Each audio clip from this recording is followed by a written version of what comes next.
I'm Lil Ducky coming through, speaking truth, unabashed, calling out the liars, debunking falsehoods with a blast. I ain't afraid to say what's real, won't ever hold back. Gonna shake the system up, turn it all off track.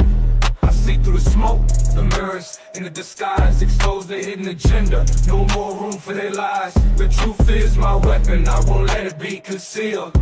I'm the voice for the voiceless, no longer gonna yield. In a world full of deception, I'm here to set it straight, bringing justice to the forefront. Won't accept their twisted fate. They may try to silence me, but my voice will still prevail. Sparking revolution, it's a truth-telling tale.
Alrighty.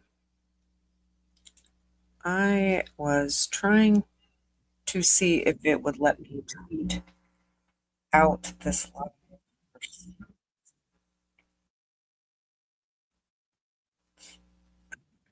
Doing wrong. Yeah. I have to do it this way. Okay, we're sharing this to Twitter.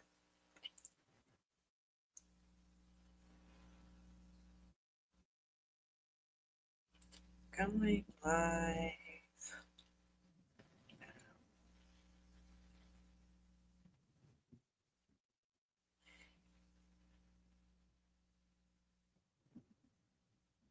Alrighty.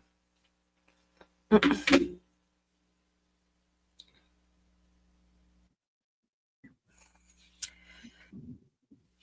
so we are going to start by this. There we go.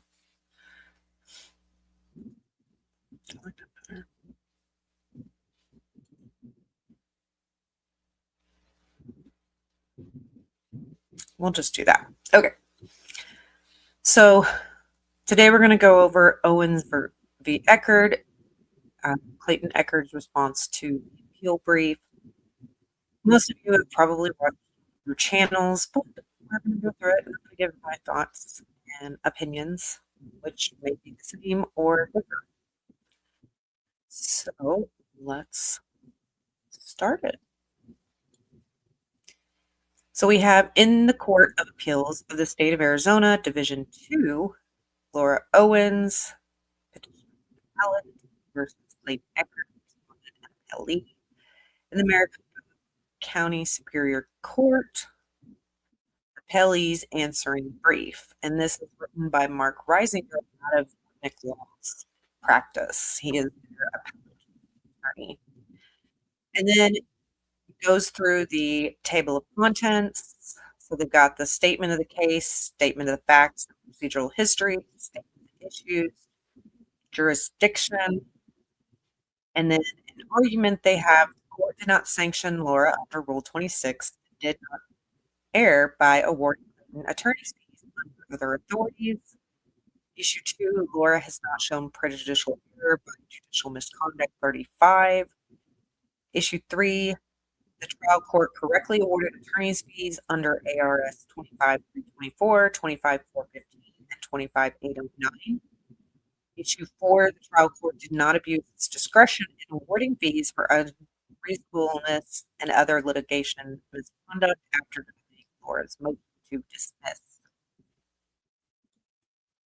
And then issue 5 is Laura should not be awarded attorney's fees on the appeal. And then they talk about attorney's fees on appeal in their conclusion. You can pause here if you want to read these cases. I will put this document in the description box if I can. Again, more case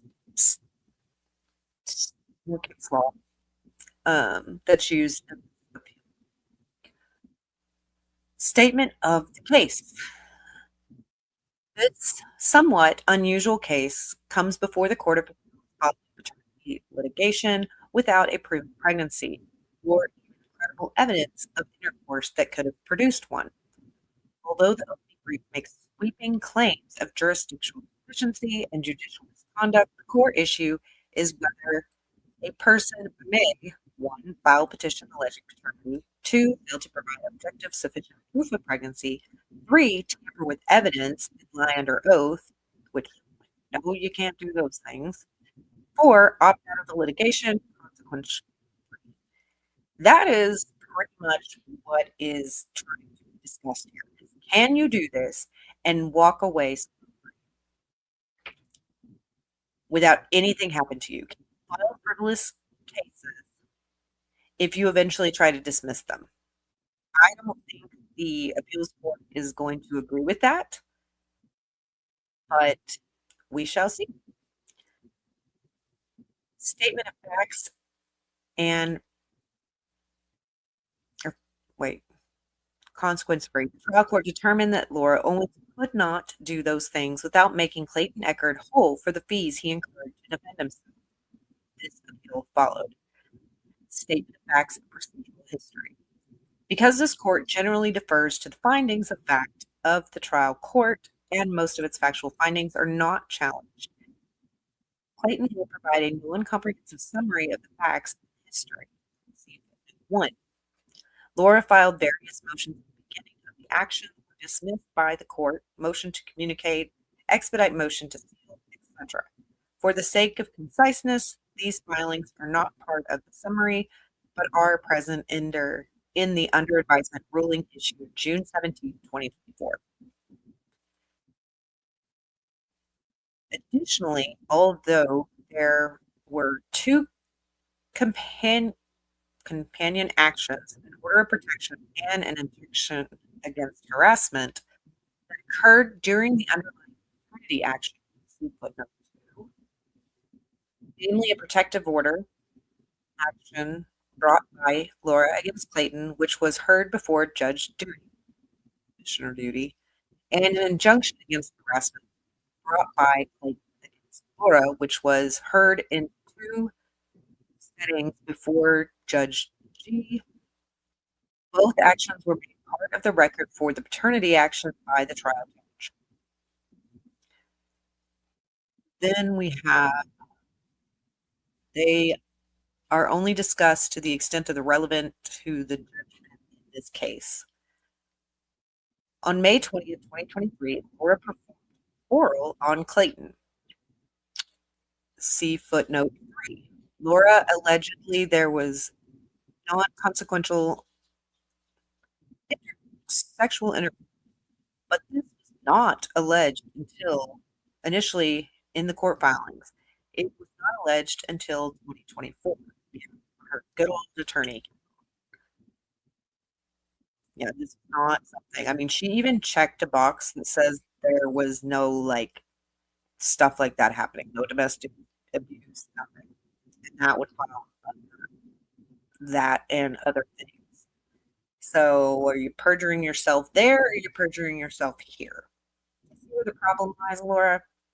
We don't know which part to believe. Believe you then or believe you now? All right. On August 1st, 2023, Laura filed a petition to establish legal decision-making, parenting time, and child support, alleging she was pregnant with twins after the May 20th sexual encounter. The trial court found the sexual conduct did not result in pregnancy. So whatever kind of conduct that was done sexually did not result in pregnancy.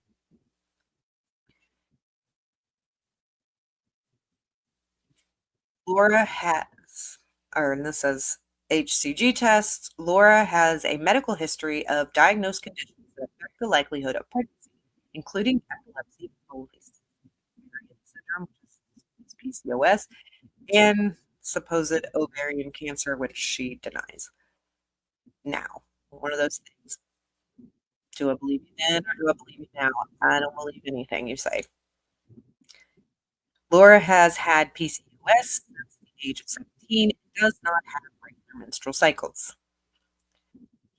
So funny that she just knows within 11 days that she's pregnant without like menstrual cycles. And I mean, your body can feel it. My daughter found out really, really early too. But it's just on the dot every time it's 11 days after. And she has a feeling less than a week after.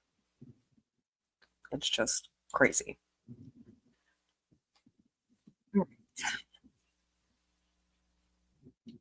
On May 31st, 2023, Laura allegedly took an at-home pregnancy test, which apparently showed the presence of HCG.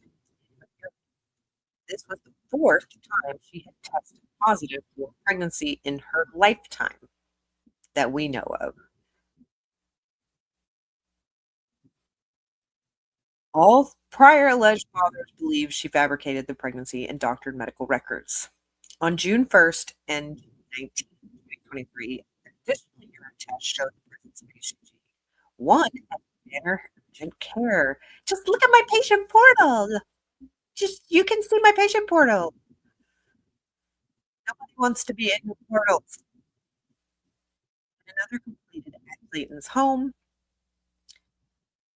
On its own, the presence of HCG is not just determinative of pregnancy. It's not just positive of pregnancy. It's not necessarily mean pregnancy either. Just that it could be, which requires confirmation from medical providers through an ultrasound or other verifiable objective evidence. Example, giving birth. Alternative reasons for the presence of HCG in blood and urine include epilepsy medication, anxiety medication, clotting, or fertility treatments. Example being IVF trigger shots and cancer. Cancer is the one that I know for sure that can make a man test positive on a pregnancy test. Why a man would take a pregnancy test, don't know. But even if it's like HCG blood test, it's usually because there's an indication of cancer. On October 16, 2023, Laura allegedly obtained a blood draw, which indicated her HCG levels were 102. Laura changed results to reflect levels of 1,000. Both medical experts, Dr. Dean and Dr. Hatchell, confirmed that an HCG level of 102 indicates a non-viable pregnancy.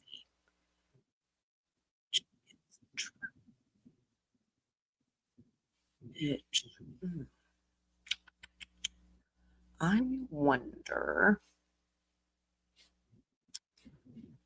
Let's see if we can bring this up. Let me log into this.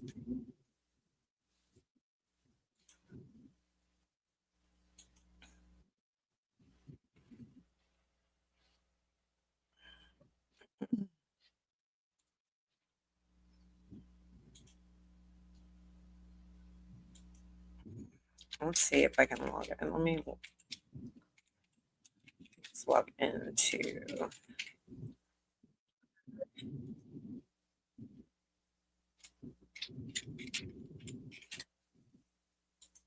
I just forget my login.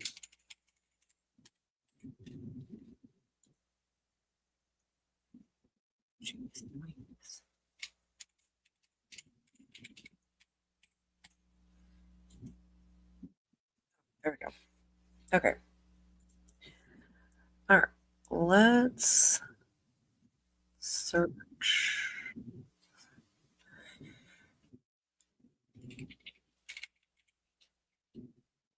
I think it's on here.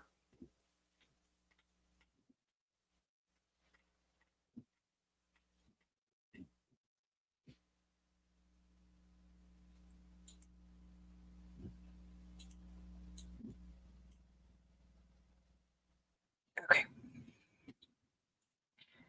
All right. We are going to share my screen.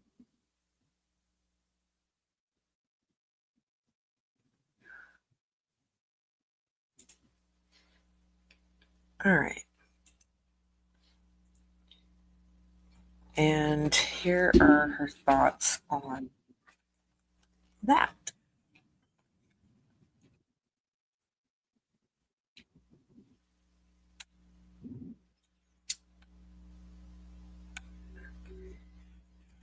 Okay. Going backwards. Okay.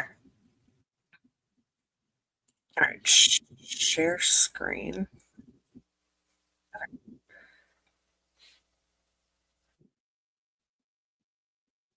Let's see if I can make this bigger. Okay. So seeking justice for all victims of Laura Owens Clayton's justice on Twitter had posted Gators believes if somebody makes an intentional mistake, they can get dragged into litigation for basically the rest of their lives.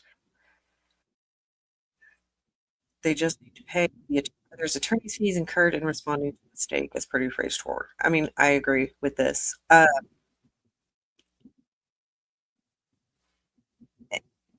that's part of the problem is he thinks that whether your mistake is accidental or on purpose, misspoke, because we know David Gingras is just perfect. He never makes any mistakes ever. But he here is a clip of them talking about this whole HCG thing.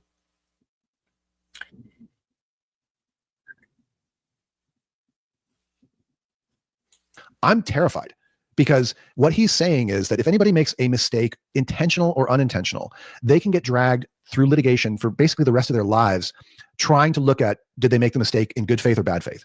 I'm terrified because what he's saying is that if anybody makes a mistake, intentional or unintentional, they can get dragged through litigation for basically the rest of their lives trying. Okay, I'm sorry. That's not the clip I was looking for. That's not the one I was looking for. But you're terrified, but this is basically what you say all the time. Like he always is saying, "Oh, I'm gonna sue you because you misspoke."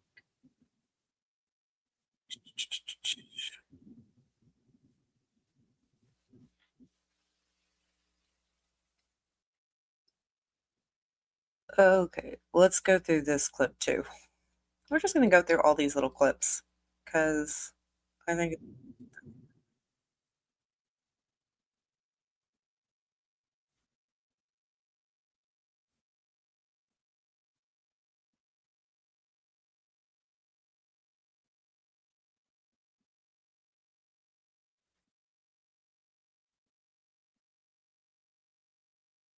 Oh, you have to show ID for this, but you don't have to show ID for Planned Parenthood. Like nobody ever said this was. Nobody ever claimed it was her sister, ever. All right. Here's this 102 thing. Admits she wanted to tell Clayton just 2 days after the serum level of HCG. All right. Just automatic just starts playing. I'm so sorry, y'all. This is not how I wanted it. Okay. So let's do this clip now.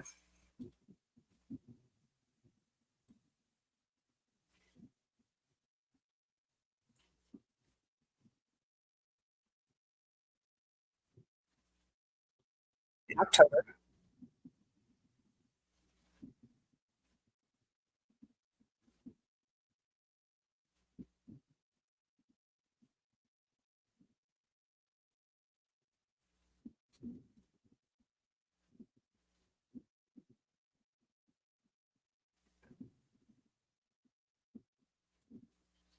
Yeah, so there's that one.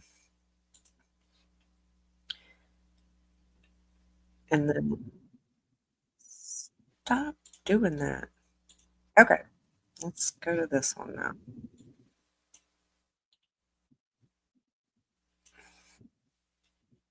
This one.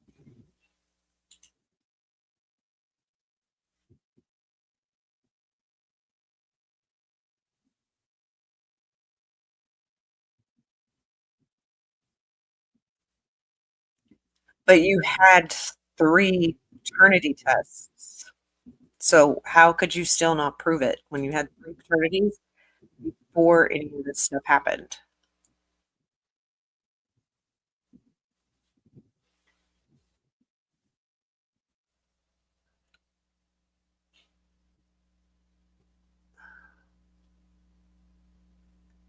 Where is that's still not the one.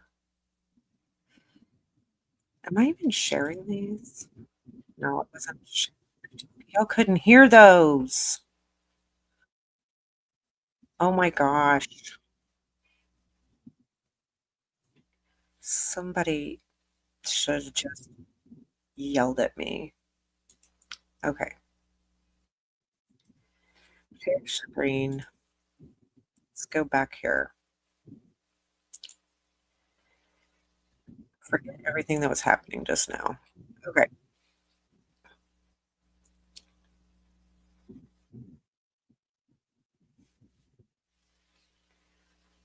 Okay, that was the intentional mistake. I did show that one.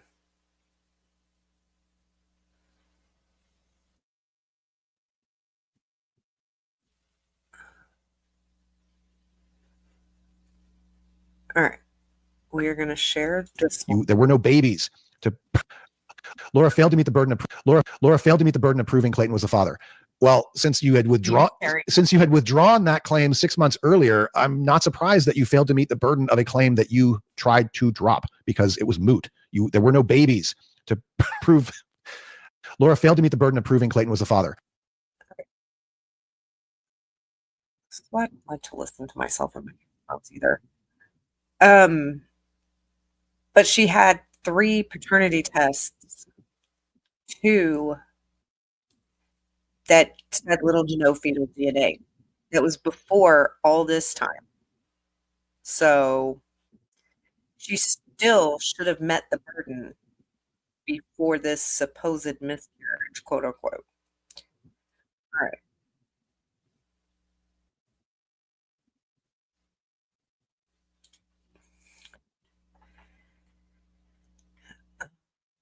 Oh, dang it. It moved my thing. Okay. There's nothing over here that I don't care if you see. You can see a little bit. Okay, so that was laughing at the miscarriage. Here is the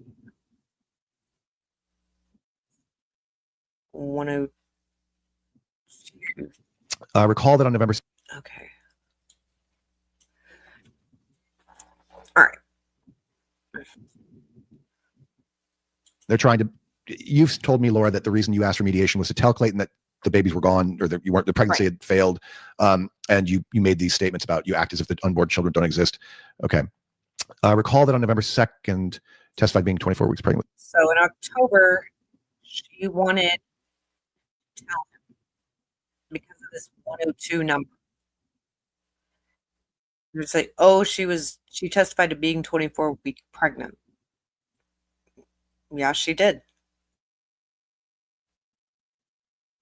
And I believe she used 100%.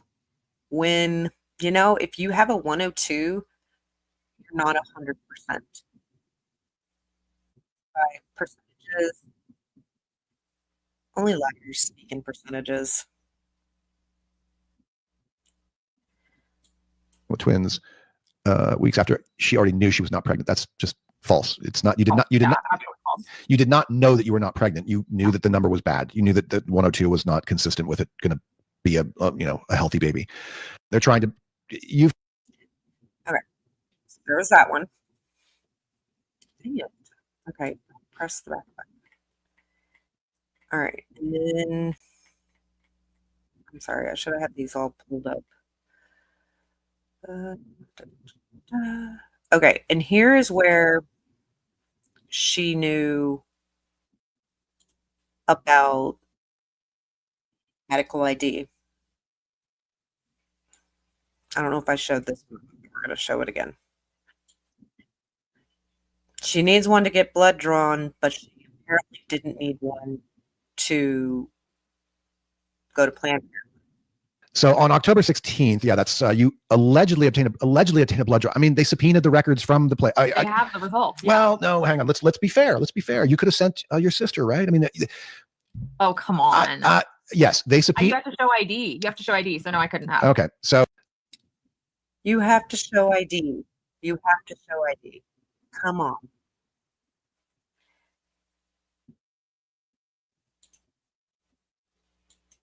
So she knows just right there. She is just, this is why she needs to shut her mouth until the investigation is done. Because she keeps putting her foot in her mouth. Back to the appeal. All right. It's changed. Confirmed. Even with this information on October 18th, 2020, Laura requested remediation, claiming that Clayton acts of the unborn children don't exist. Well, yeah, because they don't. Why wouldn't he act like that? All right.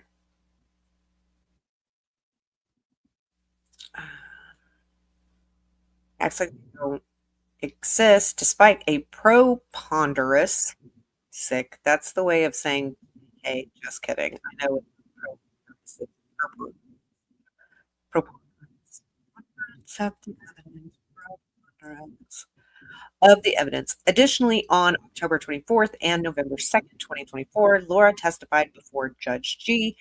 She had a high-risk pregnancy and was 100% 24 weeks pregnant and was due on February 14th, Valentine's Day. And so, to be told you have to see a doctor to find out if you're a high-risk pregnancy. And you can have one pregnancy that is high risk and another pregnancy that is not high risk. Sometimes they just classify you as high risk if you have had one before, but you can have a normal and a high risk. Every pregnancy is different. So the fact that she didn't go see a doctor about this, that would have told her she's high risk. The one they would have needed to see the baby and a bunch of other tests, other than the fact of an HCG test to tell her she was high risk. Because you don't just know somebody's high risk. But she also stated that she was being actively seen by Dr. Poole and Dr. Hidley, who she saw last Friday, not had an appointment with. That would have been perjury if she just said, I had an appointment with them. She technically did have an appointment with them. She just canceled it, didn't go. On October 25th, 2023, Laura testified before Judge Duty, Commissioner Duty, regarding the validity of the sonogram sent to Clayton, and she believed she was having twins, one boy, one girl. Also, you need to have an ultrasound for this. One with your ID and with your real identity. Sonograms, miscarriage, and medical providers. On March 1st, 2024, Laura identified that she obtained a sonogram at Planned Parenthood that confirmed the presence of twins in July 2023, and that she modified the image to falsely attribute it to Southwest Medical Imaging, SMILE, by altering the heading, name, and date of sonogram. Because remember, she was just like, no, it was just the heading. Everything's the same. Oh, yeah, it was. Uh, and the name. She just had Owens on it because it was possibly her sister's. But we don't know. On at least one of them, we think that. Laura's alleged she obtained the original sonogram anonymously at Planned Parenthood Mission Viejo on July 7th, 2023. Planned Parenthood does not accept patients using an alias. Patients are required to provide a government-issued form of identification, which we just played in a video. She knows that she has to have that to go to get her blood draw. Why would she think that she could lie about it for Planned Parenthood? Just because you can go there anonymously, and anonymous Planned Parenthood just means that they won't release your records to just anybody. They won't do that. You can go there to seek help. Planned Parenthood does not accept patients using an alias. Patients are required to provide a government form of ID. We went over that. On April 15, 2024, Laura claimed the original sonogram was from a visit to Planned Parenthood Costa Mesa on July 2nd, 2023. So we've gone to Viejo on the 7th, and we've gone to Costa Mesa on the 2nd. On March 18th and April 17th, 2024, Clayton sent HIPAA record requests to Planned Parenthood in Orange and San Bernardino counties, which denied having any sonogram records for Laura and noted the alleged sonogram was not consistent with ultrasound images generated by their practice. And that's because they don't. Sonogram images do not look like the 90s, 80s version that she provided to say Los Angeles is going to have crappier equipment, apparently, than Orange and San Bernardino. Their equipment is going to be outdated, way more than theirs. It doesn't look like this 80s, 90s sonogram pic. Okay, 2000s, because I think my son's kind of looks like that. But I have done a video that showed around the time she was pregnant, on the same date, daughter too, what the images would look like in today's world. And I think Los Angeles would have that technology, and it would look the same as what we have here in town.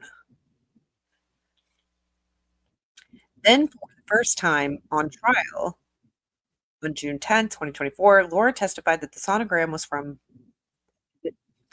Los Angeles on July 2nd, 2023. Laura claimed this was the reason Clayton was unable to obtain any records from Planned Parenthood visits she previously disclosed. They were all statements. Yeah. And she signed the HIPAA form in front of the judge and wrote the wrong crap down. And then said they could tell the judge, well, I didn't know I had to tell you this stuff. Bitch, you were in front of the judge when she told you you're signing these today here.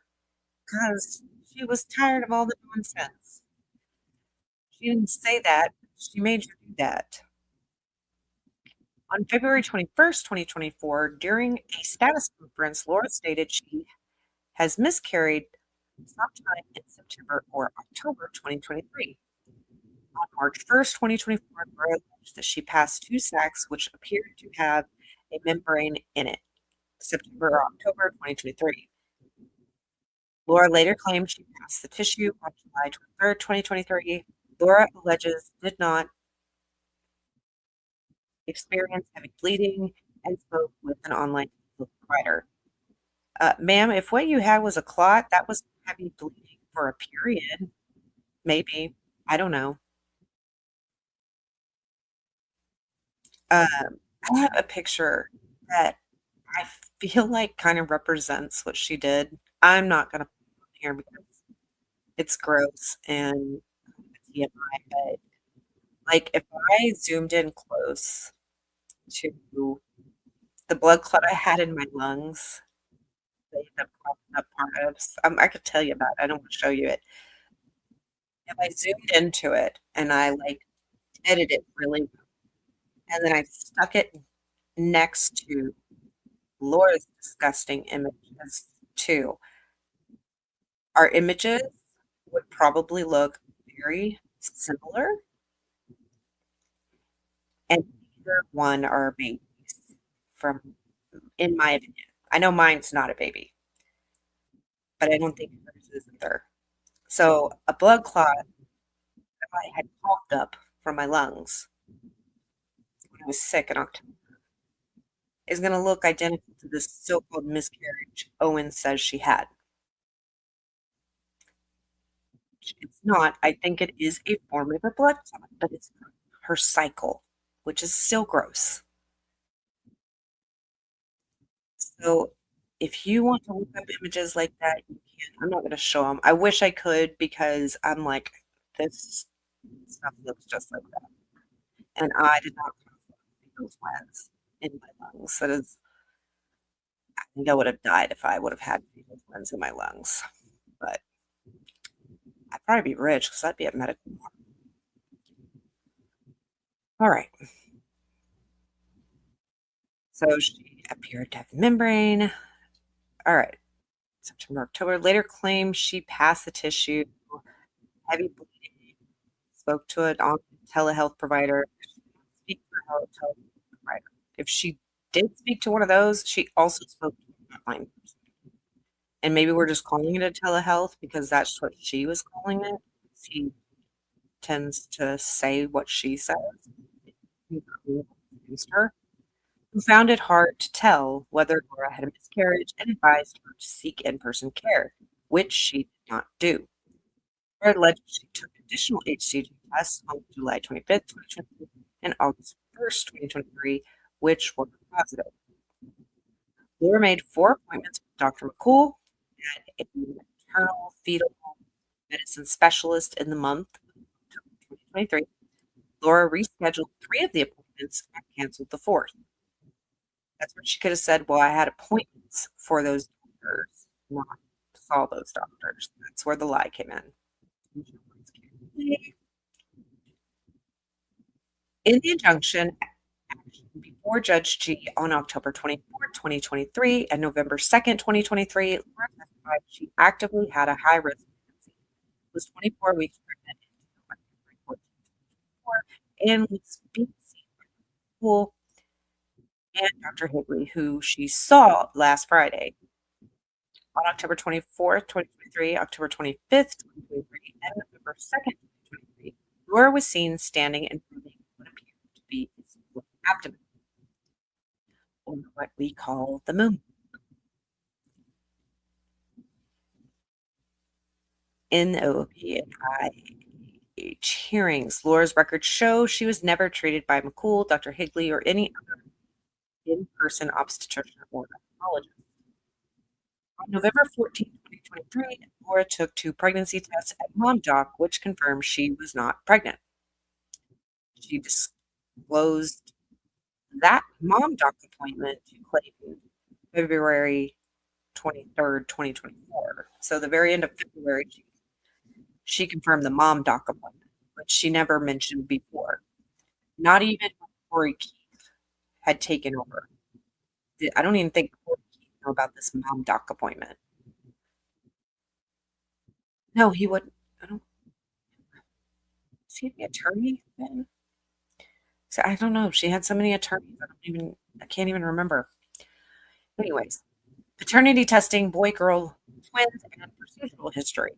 On August 1st, 2023, Laura filed her petition to establish alleging she was pregnant with twins. On August 21st, 2023, Clayton filed a pro per answer, denying that Laura was pregnant with his children, denying intercourse, denying paternity, and requesting an award of attorney's fees pursuant to ARS 25809, ARS 12349. Clayton moved to amend his response on December 12th, 2023, and filed the amended response on January 26, 2024. On October 2nd, 2023, Clayton and Laura participated in a paternity test with RadGen. On October 6th, the results indicated little to no fetal DNA. On October 18th, 2023, after Laura learned she had no viable pregnancy by a blood test, on October 16th, Laura requested 3-degree mediation, claiming that Clayton's acts of the unborn children don't exist, despite a preponderance of the evidence. Recall that on November 2nd, 2023, Laura testified to being 24 weeks pregnant with twins and due on February 14th, 2024. Weeks after she already knew she was not pregnant, according to her narrative. That's where Gingers was like, you didn't know you weren't pregnant. You knew that you had an HCG level that was not. No. No, no, no. And then this is the part that makes no sense to me. After her mom doc appointment on November 14th, 2023, she had negative pregnancy tests. She goes through with on December 6th. Okay. They got the results on the 6th. Second. Okay, hold on. She goes to mom doc on November 14th. And then October 2nd, she takes a test.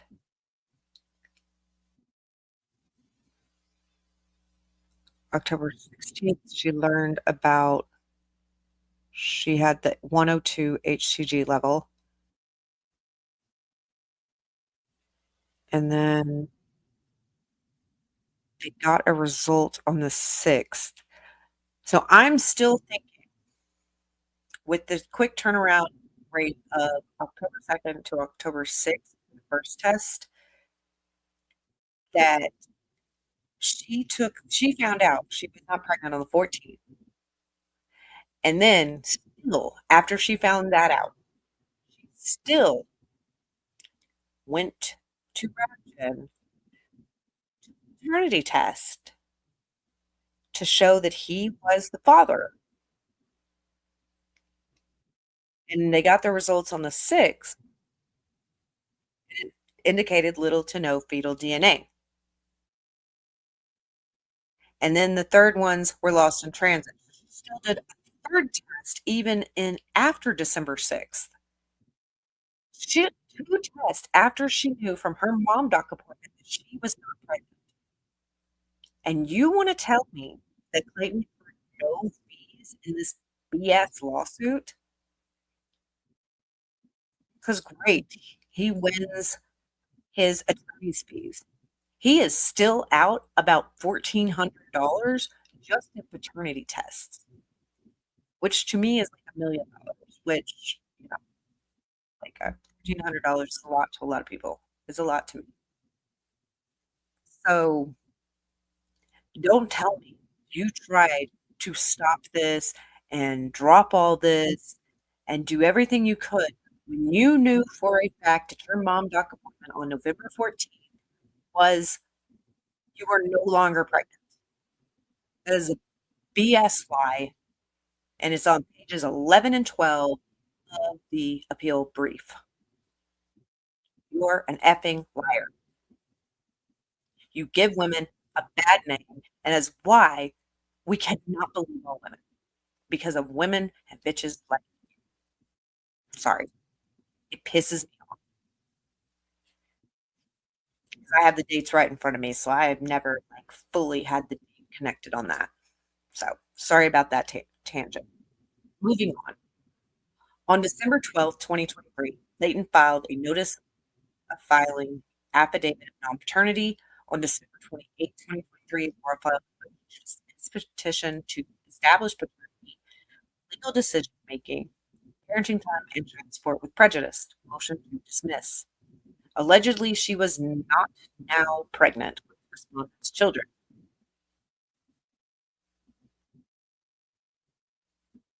The court denied the motion to dismiss on February 14th, 2024, which that is so poetic.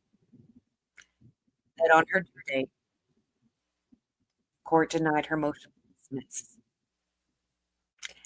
You started this.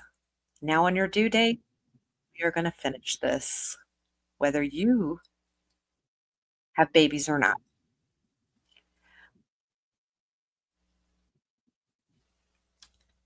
Because the issues of attorney's fees and sanctions remained.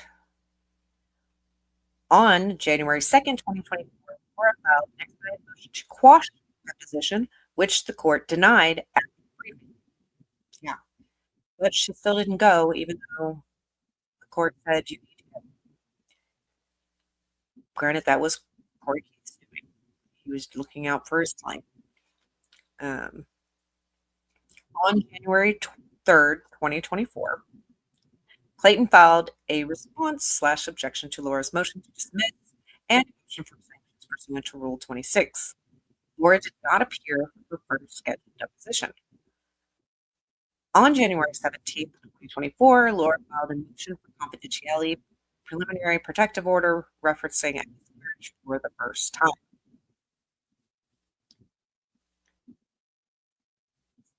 She referenced a miscarriage for the first time. Yeah, because she had to explain what happened to the babies. Because in December, she was like, I'm not pregnant anymore. And so everybody was still wondering until like sometime January 17th, I guess. Well, did she have the babies? Like, where are their death certificates? Did she bury them? Did she put them up for adoption? Is she going to say she has a miscarriage? Like, everyone was wondering, okay, that's great. You're not pregnant anymore because you never were. But where are the babies and what was the cause of you no longer being pregnant? And that's when she said miscarriage. Also, Mom Doc, if she had a miscarriage, she would probably want to check her, I would think, just to make sure there wasn't anything going on. But she's not an OBGYN, but like family type doctors will do that too. Like normal things that would happen in this way they didn't happen. So it just, I don't know, it was weird. On February 2nd, 2024, Laura deposed Clayton during the status conference on February 21st, 2024. Laura claimed she miscarried in September or October, and with consent of the parties, the court advised it would review the injunction against harassment and the OOP hearings, treat the motion to dismiss as a request for attorney's fees equal, and hear evidence and testimony as it applies to sanctions and attorney's fees and costs dating back to the filing of the petitions. All pleadings filed with the Maricopa County Superior Court. And so on February 27, 2024, a few days before the rescheduled deposition, Laura sent a letter to Clayton. This is when she was in between lawyers.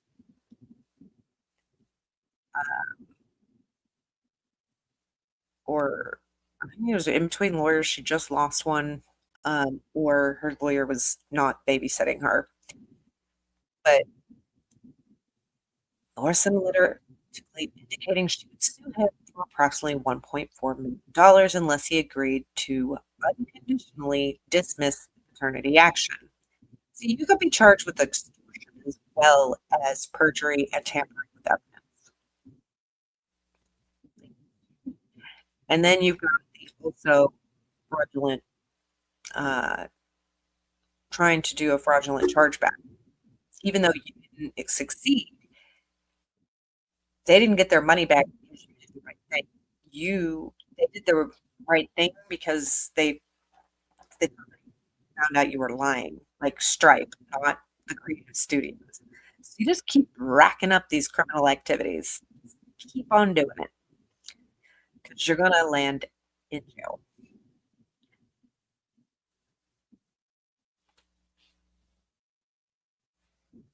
And the thing with all the pleadings that were filed within Maricopa County Superior Court,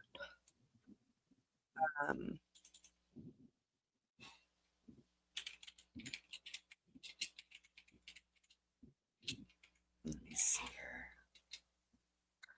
Ooh, hold 1 minute. Wait, is there something I can put up?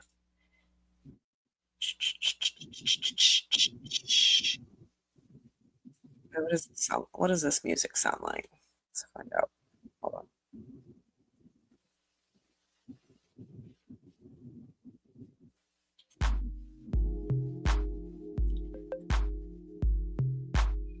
Okay, we're gonna listen. Go ahead and listen to Feeding the Ducks real quick. I go grab something.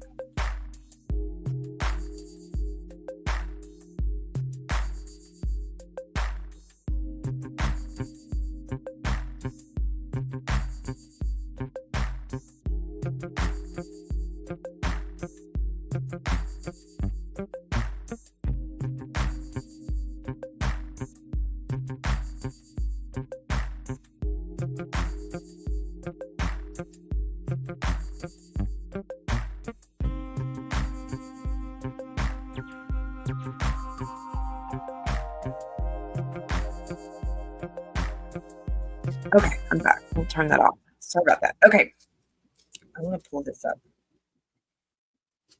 because this applied to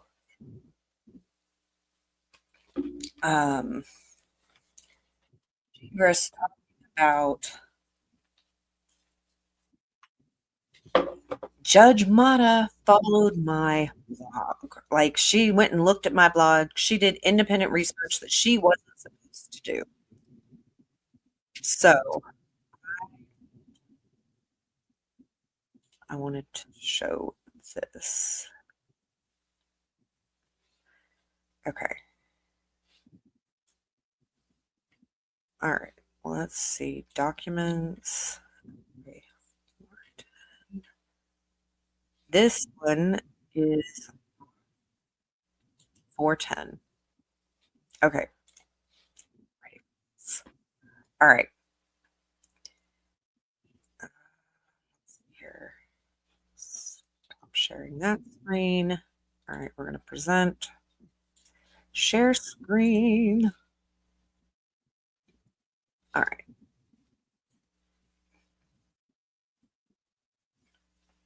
Here we go. All right, let me see if I can make it a little bit bigger.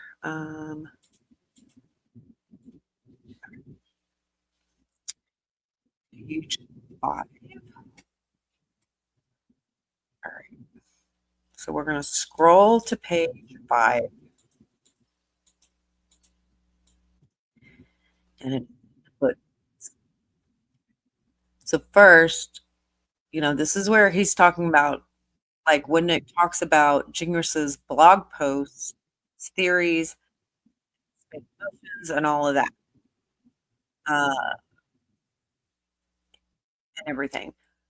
What does Woodnick put in his sights for Judge Mata to look at in reviewing all this BS he's been spewing? He puts Gingriss's Twitter in emotion and puts Gingriss's blog in a motion where the judge could look at it as a cite. Hey, I am citing this is where this comes from. If you want to verify that this is where this comes from, here it is. This is where you can go look at it.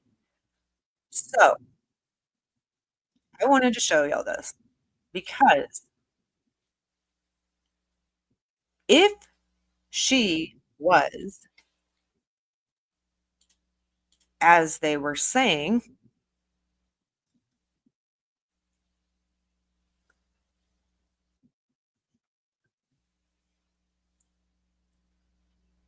she was going to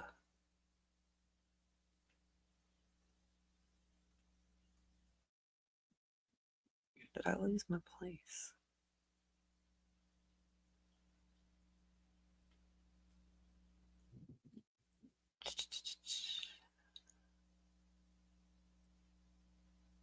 Hearing evidence, testimony. Okay. Dating back to the filings of the petitions, all pleadings filed within the Maricopa County Superior Court, which includes this filing with versus blog cited. A good highlight. This is a highlight. Blog. So if she, for some reason, found the Planned Parenthood hours after reviewing all the filings in this case and decided to go look at that and found that in there, she would have been well within her rights. Not sua sponte investigation into things that were not presented. Well, your blog was presented in a motion, therefore, she could have looked at it. In my opinion, I am not an attorney. I would love to know what an attorney thinks of that. But that just gave her permission to look at the blog. So if she got the Planned Parenthood hours of operation from looking at his blog after the June 10th hearing, when she was reviewing all the motions and the filings and everything, she got it with permission.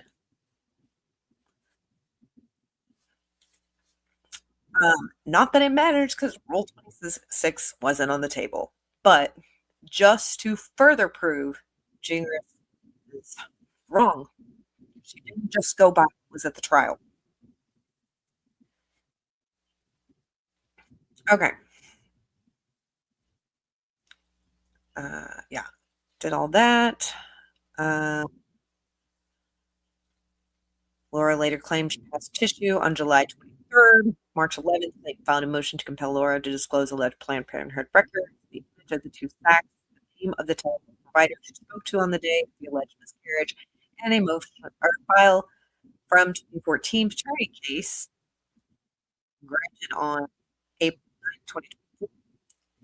On March 25th, 2024, Clayton filed a motion for a joint hearing granted on April 25th, 2024, and an amended motion for relief from judgment based on fraud, requesting the court take additional evidence against the order of protection Laura filed against him on October 6, 2023. The later motion was granted on May 21st, 2024, with the court reiterating it would view the recordings from both the injunction against harassment and the OOP hearing to rule on the validity of the OOP and any awards of attorney's fees at trial, which she didn't reverse or do anything with these injunctions or orders of protection. She did not touch these. She looked and she said she couldn't do it. On April 3rd, 2024, Clayton withdrew his prior motion for Rule 26 sanctions. On April 4th, 2024, Laura filed a notice of non-objection. The court accepted the withdrawal on April 4th, 2024, but did not distribute the order until May 16th, 2024, due to a clerical error. On April 8th, 2024, Laura filed a motion to compel lunch in for alternate relief. On April 12th, 2024, Laura moved the court to take judicial notice of Laura's prior lawsuit against another person, Greg Gillespie, whom she also alleged impregnated her. And she agreed to that motion and said she would take judicial notice on April 26, 2024. On April 30th, 2024, Laura filed a motion in limine seeking to preclude the testimony of 3 other men from Laura alleged impregnating her in the past.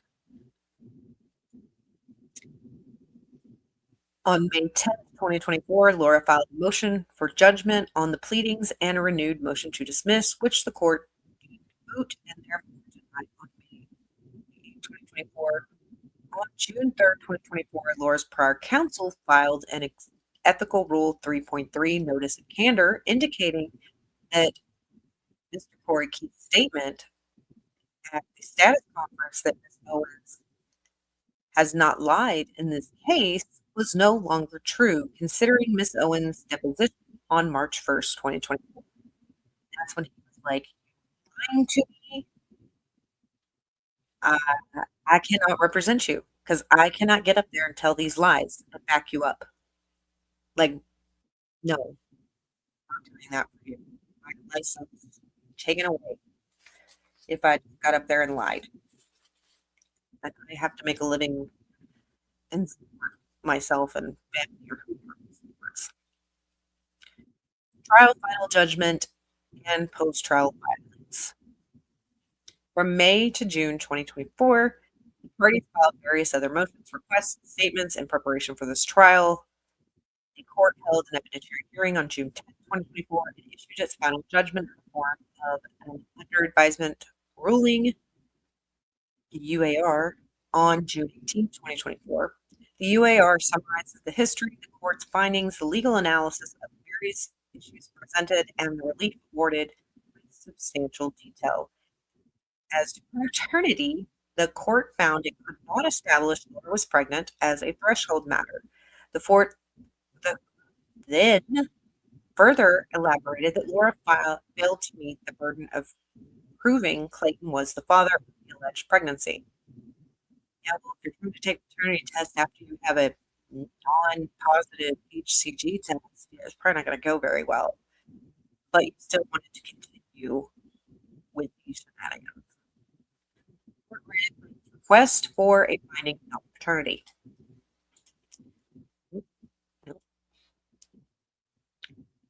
Also awarded Clayton attorney fees and costs based on ARS 25-324B and 25-415 with a 2-page explanation of the findings for the award. The court found that Laura initiated the litigation without basis or merit, that her petition was premature at best and fraudulent at worst, and that Laura's explanation for requesting medication after she already knew there was no viable pregnancy was disingenuous. It's leading. Oh, I said medication. It's mediation. I've done that before. Mediation. She requested mediation after she knew there was no viable pregnancy. The judge Judge Mata said no. That was disingenuous. It was misleading to the court and perjurous. The court also found Laura repetitively failed to comply with Rule 49 by altering HCG tests, results, an ultrasound and a sonogram, and 2 falsely reporting facts about her alleged Planned Parenthood visits, including a brand new disclosure at trial that she sought care at Planned Parenthood Los Angeles, despite her and discovery being directed to other Parenthood locations and entities. The court found Laura filed her petition in bad faith, that it was not grounded in fact or based on law, and that it was for an improper purpose. The court found Laura provided false testimony in all 3 cases against Clayton and unreasonably threatened to sue him for $1 million in collateral allegations unless he agreed to dismiss the action Laura initiated. Lastly, the court found Laura knowingly presented a false claim and knowingly violated court order, disclosure, or discovery. But at 5, to be clear, Laura does not challenge these findings on the appeal. Instead, she asserts the court should have dismissed the case before she engaged in most of these behaviors, so they can simply be ignored. Yeah. I can misbehave, but since it was after the fact, like you can't touch me. Yeah, the judge still can, and the attorney's office still can, and those prison jumpsuits can still touch you. After the ruling on July 8th, 2024, Laura filed a notice of change of judge for cause memorandum and affidavit in support, alleging the trial judge conducted an independent investigation into the facts via social media. After the briefing, presiding family court judge, the Honorable Judge Rhonda Fisk, denied the notice, finding Laura did not present a prima facie case for bias or prejudice, and if such error occurred, it was harmless given the overall weight of evidence supporting the judgment. The same day, Clayton filed his application for attorney's fees and costs, which was granted on August 16th, 2024, after a timely response and reply. On July 12, 2024, Laura filed a motion to vacate judgment for a new trial. Alternatively, motion to alter or amend judgment, motion to leave, to exceed page limits, which the court denied on September 9, 2024. On September 5th, 2024, Laura appealed from the order reapplication for attorney's fees and costs, seeking review of all prior interlocutory discussion, decisions, orders, and rulings made by the trial court, and she filed an amended notice to include the trial court's denial of Laura's motion to alter or amend, filed on September 9th, 2024. Laura cites ARS 12-21081, appeal from final judgment, 3, appeal from an order affecting a substantial right that prevents final judgment from being entered, and a 5, the order refusing a new trial for appellate jurisdiction. Statement of issues. Laura's opening brief argues 5 issues. That was done on 11/2024. Further references to the issues presented in the opening brief will be to the issue numbers. So it's going to be interesting to read this jurisdiction thing. I've heard it before, but I didn't pay much attention to it because it took me by surprise when I was listening to Megan Fox, and they're like, maybe it was the Tilted Lawyer because I've watched both of them. They were like, I'm going over jurisdiction. I thought they got it correct. And I don't know if Lauren went over jurisdiction. If she did, it like totally went over my head or something. Sorry about that when I was listening to her. So we're gonna kind of go over it, just go over it. This court has an independent duty to determine whether it has jurisdiction to consider the issues raised in an appeal. State v. Lemon, appellate court from 2011. The appellate court's jurisdiction is purely by statute. Intermediate appellate jurisdiction is only as provided by law. ARS 12-2101, listing instances in which an appeal may be taken to the Court of Appeals for Superior Court. Opening brief cites ARS 12-210 or 2101A1, appeal from final judgment, A3, appeal from an order affecting substantial right that prevents final judgment, and A5A, order using a new trial. Most of the issues Laura presents for review do not arise from the final judgments. Issues 1, 3, 4, and 5. So apparently it was okay. Arise from her argument that the trial court should have granted one of Laura's pretrial motions to dismiss. Denial of a motion to dismiss cannot be directly appealed, but it can be reviewed on appeal from a final judgment only if it is an intermediate order involving merits of the action and necessary effect of the judgment. ARS 1221-2A State v. Mesa. That is an appellate court from 2002. Argument. The opening brief does not prove error or establish for reversal. The court awarded Clayton's attorney's fees as a statutory remedy, not to be a Rule 26 sanction. Video I posted where we went over Rule 26. That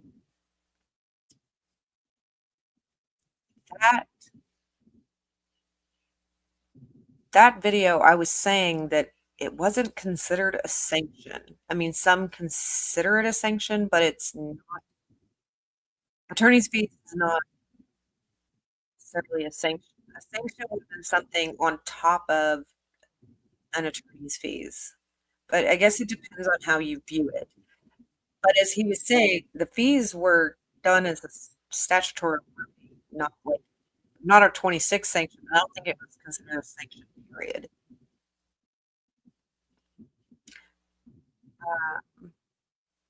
But I guess it was. Don't listen to me there.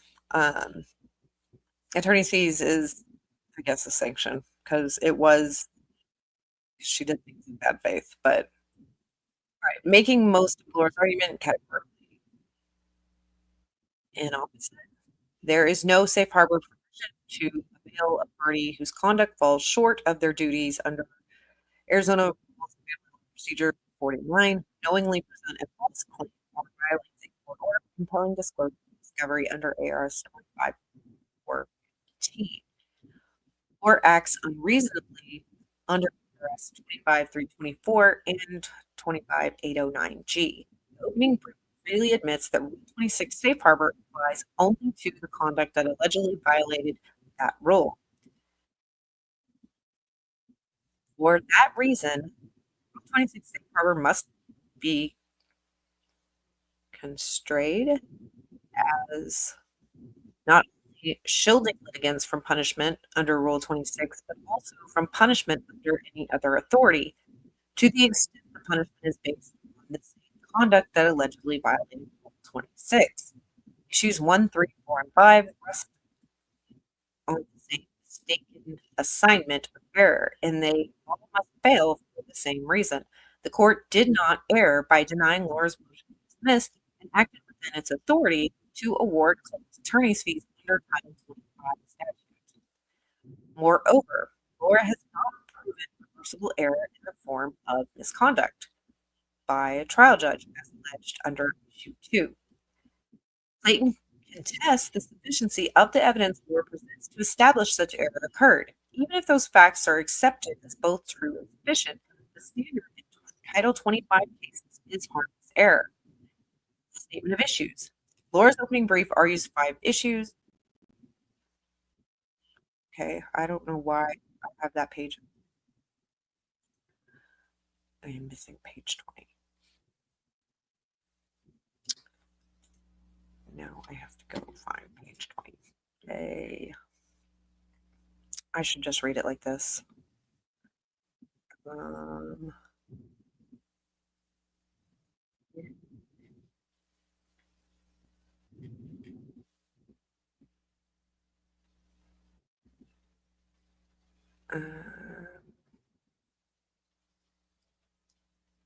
it.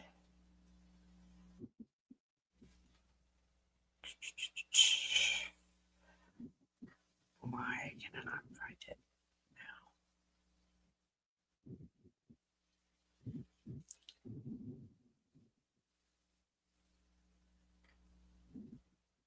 It was on here, but now it's not on here.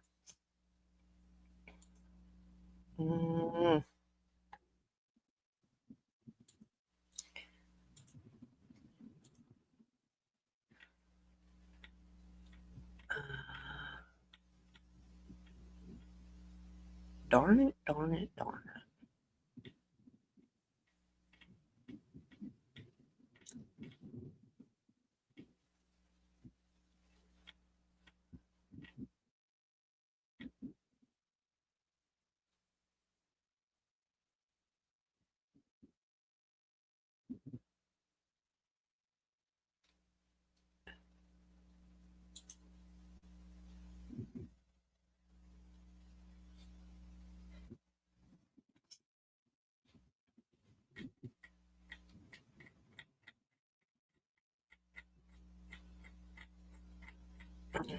Sorry about that, guys.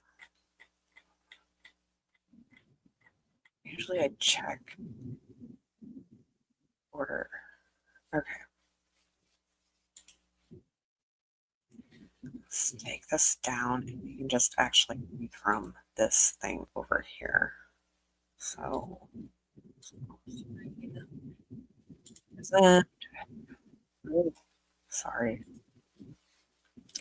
I'm out of practice. All right. So, let's see here.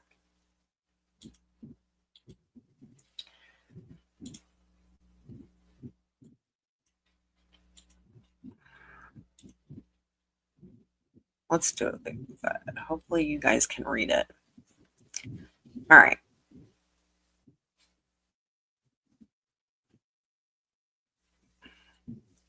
Close that tab out.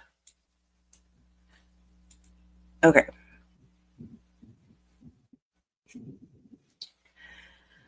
Clayton contests the sufficiency of Laura's evidence presents to establish such error occurred, even if those facts both in the Title 20 case.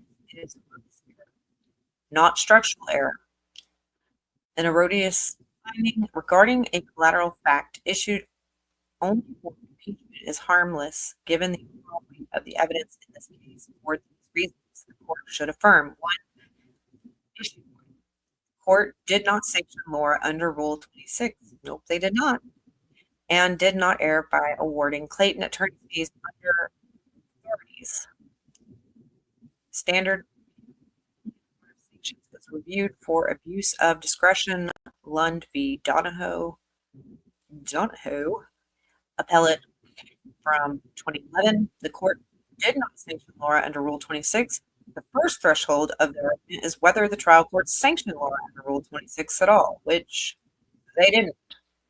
Do you consider Laura's argument, which she repeatedly asserts disposes the entire case on appeal? This court must first entertain the most meaningless hypothetical. What if the trial court sanctioned Laura under Rule 26 and no other authority? Although Clayton moved for 26 sanctions based on Laura's court filing relatively early in the case, he withdrew that motion on April 3rd with no objection by Laura and proceeded with other claims for relief under ARS 25324, 25415, and 25809G.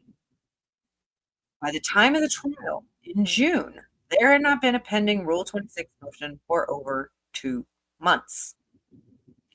After Clayton withdrew the motion, Laura argued in multiple filings and at trial that the court could not award sanctions under Rule 26. So he makes a good point here that in order to tell Gingras and Owens that they are correct, the appeals court has to find in the final judgment where she was sanctioned under Rule 26. And guess what you're not going to find in the final judgment? You are being sanctioned under Rule 26. So you have to find that she's been sanctioned under that in order to first prove that she was sanctioned under it. And then if she was, then was there an error? You have to first find that that happened first. And you're not going to find that happened because it didn't. Which is why your appeal brief was a complete waste of paper and time. After Clayton withdrew the motion, Laura argued in multiple lines. Okay, we went over that. Laura first filed her motion to dismiss after Clayton answered the suit before the motion for sanctions. By the time of her second motion to dismiss, Clayton had already withdrawn the motion a month earlier, largely to avoid unnecessary satellite litigation Laura threatened to bring over the safe issue. She raised her arguments over Rule 26 again in her pretrial statements and at trial. Yeah, they were denied because Rule 26 was like, that is part of the reason that Judge Mona didn't need to hear oral arguments, which we went over all that stuff in the last video on Rule 26. That would have been a waste of the court's time, is to hear oral arguments on something that was not even a thing anymore. The court included detailed findings about the Rule 26 issue in the UAR, but the court ultimately only awarded fees and costs under Title 25 statutes based on relative positions, unreasonable positions, and discovery and disclosure violations. The trial court did not rely on Rule 26 at all, despite Laura making this the centerpiece of her position in the proceedings. Therefore, to the extent Laura argues Rule 26 controls the outcome, the issue is simply moot. Tempe Mobile Home Owners Association versus Steinert, and that's surely that's not a 1085. Surely that's supposed to be like 1985 appellate court case. Okay. This does not make him a liar. It just means it's a mistake.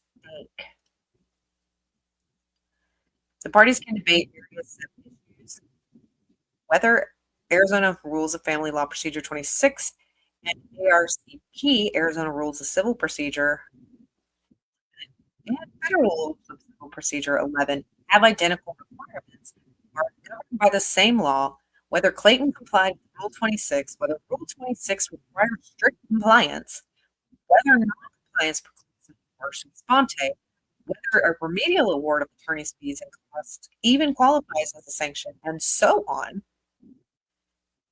But the immediate truth is that none of these questions are actually before this court. Thank you. That was well said. Whether you are relying on any of these things, it doesn't matter, because none of this shit happened. Like, you are making things up that exist. You make up Rule 26 lies like Laura makes up twin baby lies. Like, one of the Laura's reliance on her interpretation of Rule 26 is misplaced. Yeah, he says misplaced. He says she's not lying. She just misplaced. She is mistaken because he is mistaken.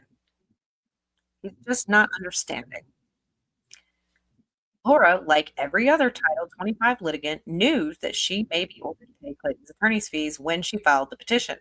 Received notice again when he requested fees in his response under ARS 25809G, and was reminded in nearly every subsequent filing and hearing thereafter. Exactly. Because Laura put it in basically every filing as well. She wanted attorney fees. He wanted attorney fees. They both wanted attorney fees and any other thing that the judge, court deemed necessary. Like anything else you think that needs to happen, that's what we want to happen on top of our attorney's fees. It's put almost every motion, because I remember reading that last page. Even if Clayton never mentioned Rule 26 whatsoever, statutory remedies are always available. Laura asked this court to award her launch? Okay. Because of Rule 26 motion having once been filed. Her reading of Rule 26 would turn the safe harbor into a formalistic sinkhole and do damage to statutory attorney fee schemes that has nothing to do with signing of filings. See, Rule 26 does not apply to awards given under ARS 25324, 25415, or 25809. Laura argues that failure to strictly comply with Rule 26 precludes sanctions under any other authority. In space, nothing in Rule 26 references any of the statutes permitting the court to award attorney's fees and costs in Title 25. ARS 25324A awards of attorney's fees after considering financial positions and reasonableness. ARS 25415 award for false claims or disclosure/discovery violations, ARS 25801G is functionally identical to 25324 in paternity proceedings not involving legal decision-making/parenting. And no legal decision-making or parenting plan for child support in this, because there were no babies. Law relies mostly on case law interpreting the federal civil rules for the idea that sanctions are not available without invoking Rule 26. But this reading would expand the rule's scope far beyond its language, purpose, and common sense interpretation. I would say the same thing, because why, after you put, can I have attorney's fees, and judge, also, if there's anything else that you think we deserve to be compensated for, and you might be sanctioned for, feel free to give that to us too. If the judge couldn't do it, why are they asking for the judge to do it in basically every single motion after they ask for attorney fees? It's always, and anything else the judge or deems necessary. Like, if she can't do these things, why are you requesting these things at the end of your motions? That doesn't make sense to me. And that, to me, is like common sense interpretation. Because people wouldn't be asking for it if the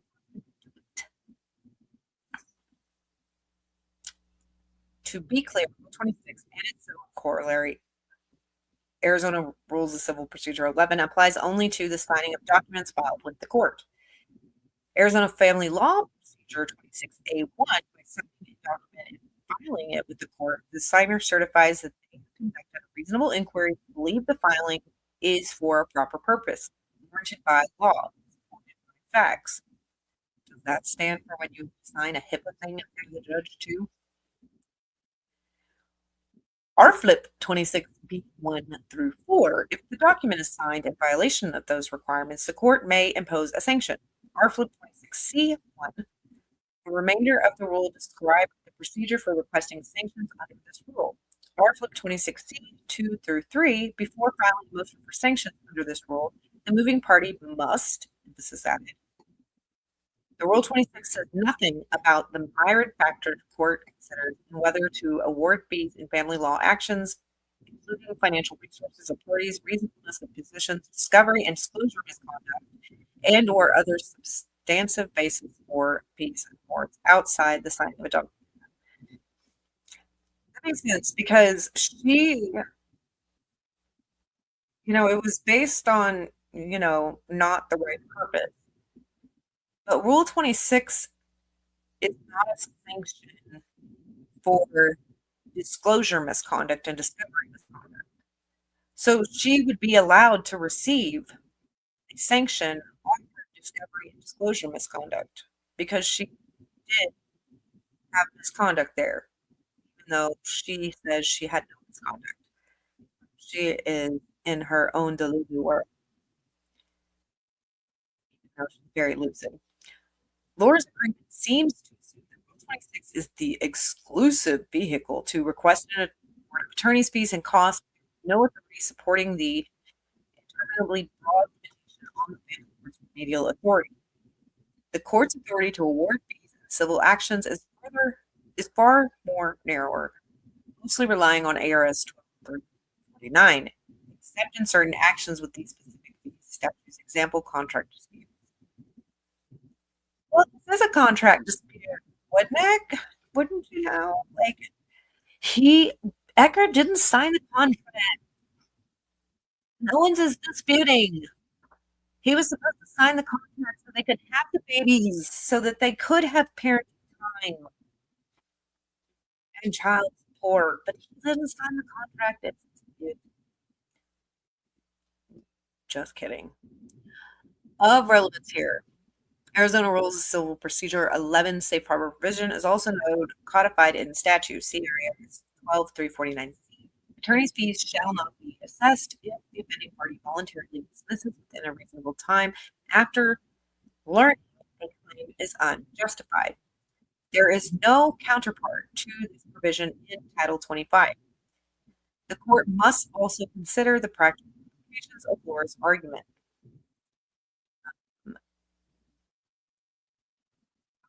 I can't even pronounce that. Hustralid versus Steak Bake is an appellate court from 2022. When language is ambiguous, consider effects and consequences of differing interpretations.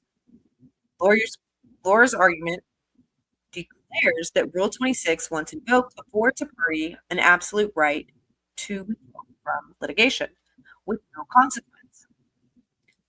Citing Barbara v. Miller, Ninth Circuit, 1998. It must logically follow then that the safe harbor opportunity only comes into existence if a party or the court notifies the offender of their intent to seek Rule 26 sanctions. Arguing sua sponte sanctions cannot be imposed without a show cause order triggering safe harbor.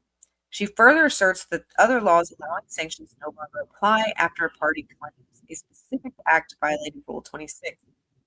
For example, the act of invoking 26 or alleging a 26 violation makes the rule the exclusive remedy for that conduct. But it doesn't cover all conduct that can happen in a case, especially a family law case. Assuming, arguably, that the assertions are true as to sanctions under 26, Laura asks the court to craft a safe harbor against all forms of attorney's fees or notwithstanding increases in law. Even the federal courts relying squarely on Federal Rules of Civil Procedure 11 do not go this far. From the 8th Circuit in 2024, even if safe harbor not given, court could still have imposed sanctions under Rule C3, statute of inherent powers. Exactly.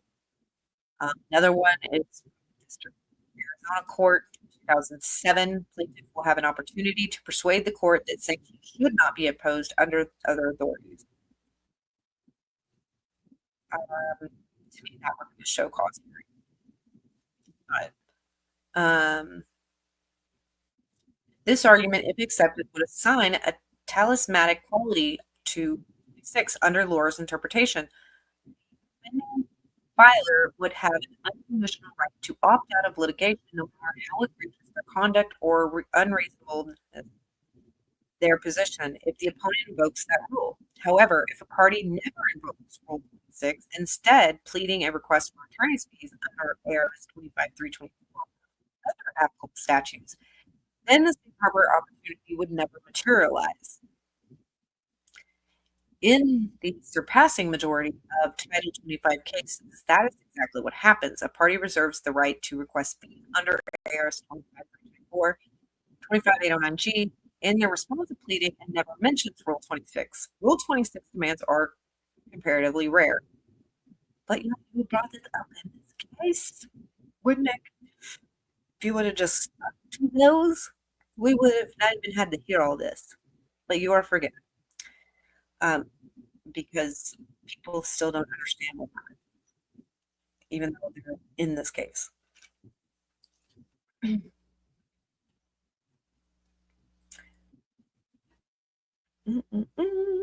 the response to pleading never mentions, as they should be given a narrow scope of the rule, and the court has never interpreted that rule as a necessary or exclusive mechanism for seeking in Title 25 cases. If the court adopts this interpretation, then the phase Rule 26 will become the family law equivalent of Beetlejuice. Voldemort. Knee. Nice knee. Voldemort. Beetlejuice. Bloody Mary. I.e., words with magical and counterintuitive effects triggered by their mere utterance. Invoking Rule 26 would have so little value and so much risk that an aggrieved parties would never use it again. I wonder if it's ever after dealing with this. Arizona law has disfavored magic words and exalted from over-functioning particularly when predatory formality would undercut the court's jurisdiction in a family law matter. Duckstein versus Wolf, and that is appellate 2012, interpreting Rule 31, former version of Rule 26, verification requirement as merely procedural, not jurisdictional. When a party violated the rule in a custody case, see R-Flip 31, former Rule 31, related to signing of pleadings was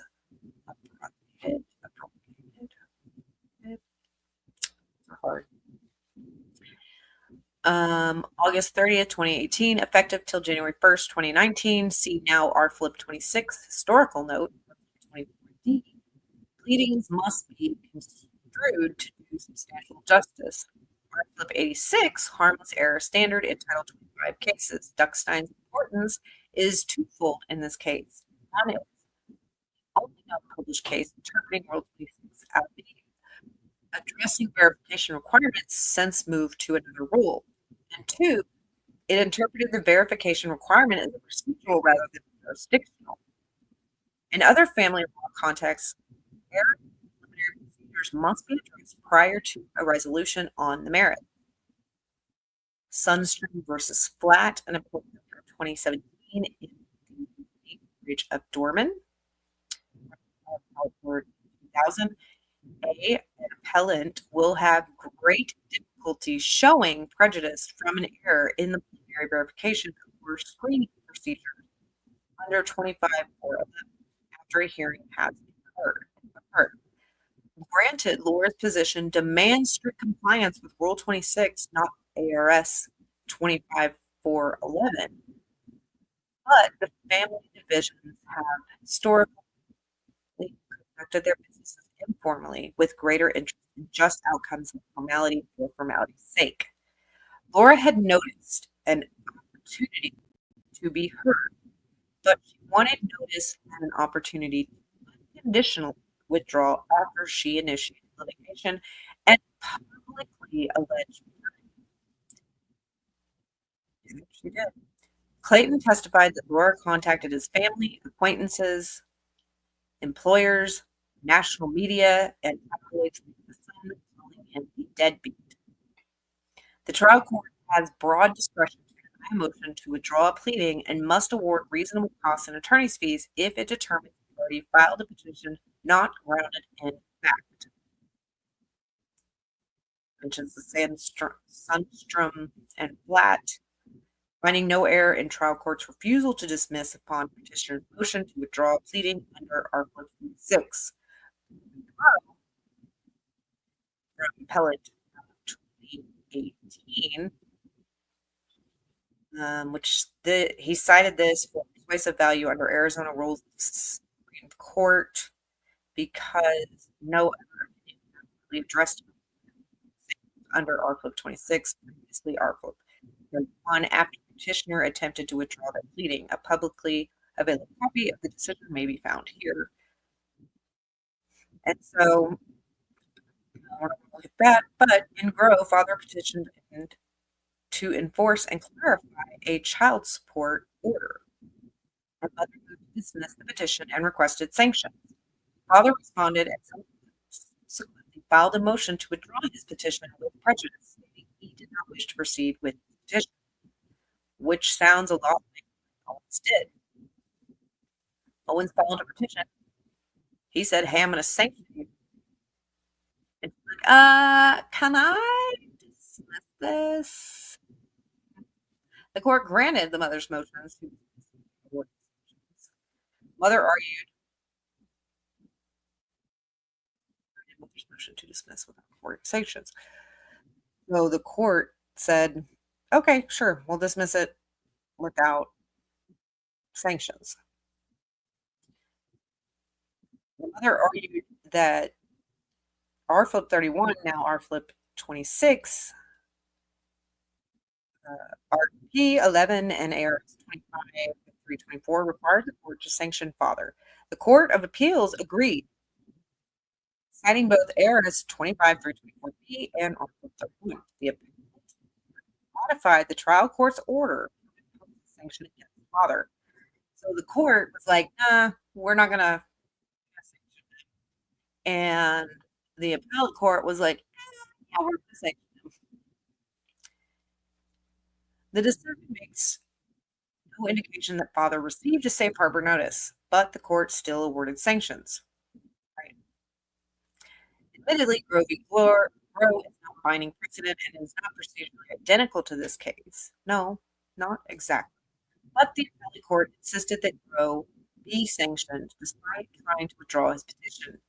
Eliminates the starkly different legal environment in family law cases since separation from the civil rules in 2006. So apparently, it's only just been as recent as 2006 that family law became something all on its own. Before, it was still considered a civil, but now there's family law, civil, criminal, and you've got like appellate and Supreme Courts and stuff like that. But yeah, family law is its own section. When it up until 2006, it's just it's an interesting historical fact. The court was certainly aware of the concept of safe harbor when it decided Grow in 2018. And the idea that a party has an unequivocal right to withdraw their pleading without consequence is nowhere to be found in that decision. B. Rule 11. Case law does not foreclose the court's ability to sanction on motion, even if the trial court had sanctioned law only through Rule 26. A counterfactual hypothetical, it still would not have erred. Laura relies primarily on Federal Rule 11 case law, which is Laura cites Westerkamp v. Mueller, but provides no foundation for citing an unpublished order from the federal district court. Regardless, Westerkamp merely applies the holdings in other cases, Barber v. Holgate, the limitations of which are explained herein. Laura also cites Arizona Supreme Court ruling 111C1C in support of Gallagher v. Toronto Law Offices PC, but Supreme Court Rule 111 applies to decisions that orders from the Arizona Supreme Court and Arizona Court of Appeals. Appellee is unaware of any authority permitting citation to trial court orders like Westerkamp, Gallagher summarizes other cases. So that's what she says. It is true that Arizona's civil rules are modeled on the federal rules of civil procedure.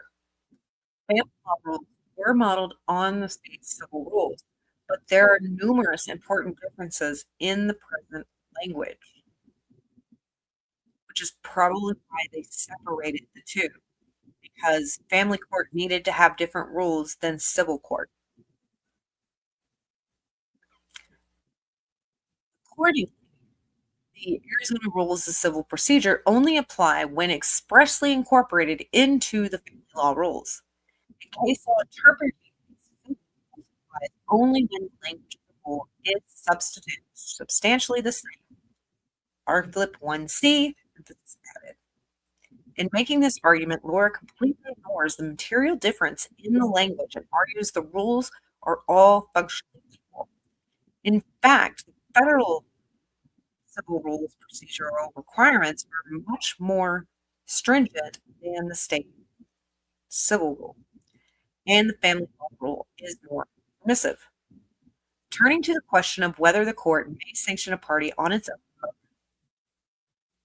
own motion under Rule 26 or relies on the 1993 Advisory Committee notes to family federal civil procedure 11. She admits that the court can sanction a party on its own, but she asserts that requires a show cause order issued before voluntary dismissal or agreement to settle. Again, we kind of went over this, like the case text is on it. This, he has to make all this stupid argument because he needs to show where they're wrong at all these different levels. But it is such a waste because these poor appellate judges have to read all this Rule 26 BS when it is not applicable. is not important.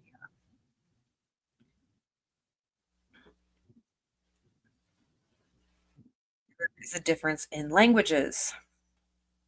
Between the federal and the state rules are most critical. Federal Rule 11 expressly requires a show cause order and does not permit a sua sponte without one. I'm gonna do something real quick. My daughter is doing Alice, and she has her music like really loud.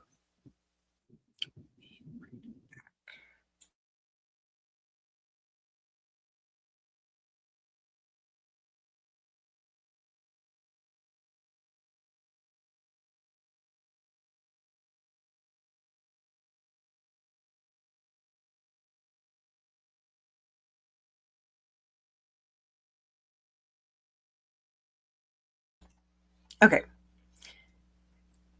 C. Federal Rules of Civil Procedure 11C3 and C5B. Court must issue show cause order and cannot impose a monetary sanction. Show cause or voluntary. Arizona Rule 11 does away with this requirement, instead stating that the court must simply take into account the opportunities provided to the offender to withdraw or correct the violation. Arizona Rules of Civil Procedure 11C1, there is no show cause requirement at all. And this is the confusing part of the law. Because we have an Arizona Rules 11, which I guess is civil procedure. And then we have Rule 26, which does say that you need to show cause according to what I have found. But if that changes, I don't know. He's on the committee for it. I don't know. It's just all huge. It's all a huge mess. Law is confusing. And lawyers don't always get it right either.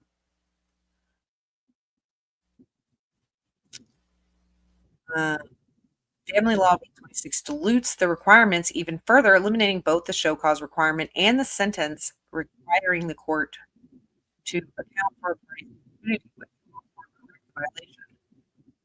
Yeah, why do you need to give them an opportunity? Like, you filed it. I mean, I can tell you should drop this or you're going to get sanctioned and you can drop it, but like, I don't feel like I should tell them to drop it when they know they shouldn't have done it in the first place. They know they're in the wrong when they do this. Like, they're not oblivious to what's happening and what their actions are. They still need to make sure that they know, hey, don't do this. Hey, this is going to cost you money possibly if you do this. They should have known that when they came in. Like, unless you're just really dumb, there's no way that you don't know that things can get expensive and you can be sanctioned and have to pay attorney's fees and all this stuff. Like, you know you're lying when you sign these documents. Why do I have to point out these things for you to drop it? That's your problem if you didn't look into that. That's why people don't need to be doing things they don't know what it is. Get legal counsel because they would have told you, don't file this BS. And then you would have chose not to listen. Then you would have filed it, and it would have still been under bad faith. We'd still be here because you are just doing whatever.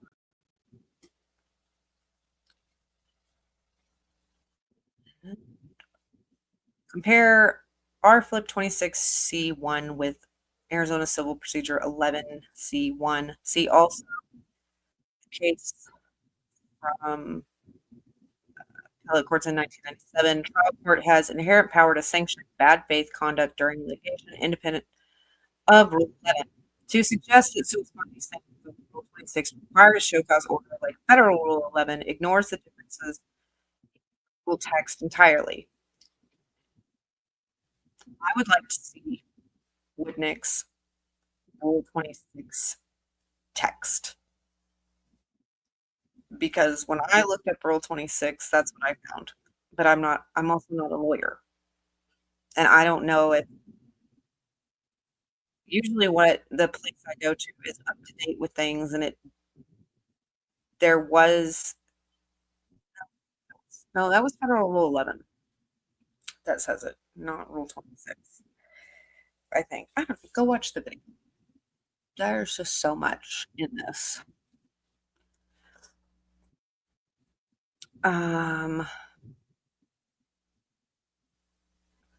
Like Federal Rule 11 ignores the differences in the rule text entirely. More importantly, Laura received ample notice that the court was considering sanctioning her and to explain her position. She knew that they were hearing. If anything, Laura received more process than even the federal rule requires for a sua sponte sanction. She might have. She might have. I just want to kind of.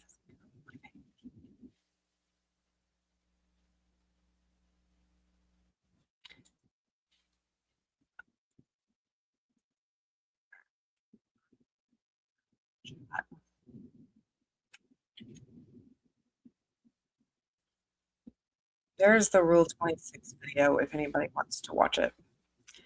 If you haven't already. Okay.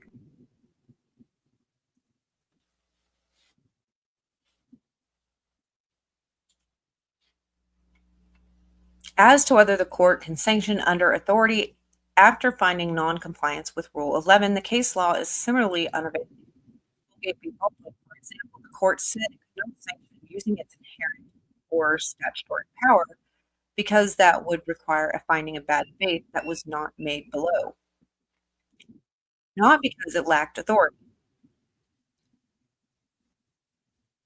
Holgate, 9th Circuit, 2005, emphasis added. The district court expressly found the offending party did not act in bad faith, so the infirmity was not with its ability to sanction under other law, but the requirement elements were not met in the case before it. Therefore, the district court did not err when it found that Levinson failed to show that Community Bank acted in bad faith to multiply this litigation. To suggest that the court lacked authority to sanction under the law when it simply found no factual basis to do so is patently misleading. Yeah. It's a lie. Because Judge Mata found factual basis in her judgment. Whether you agree with it or not, the appellate court doesn't care if you agree with it or not.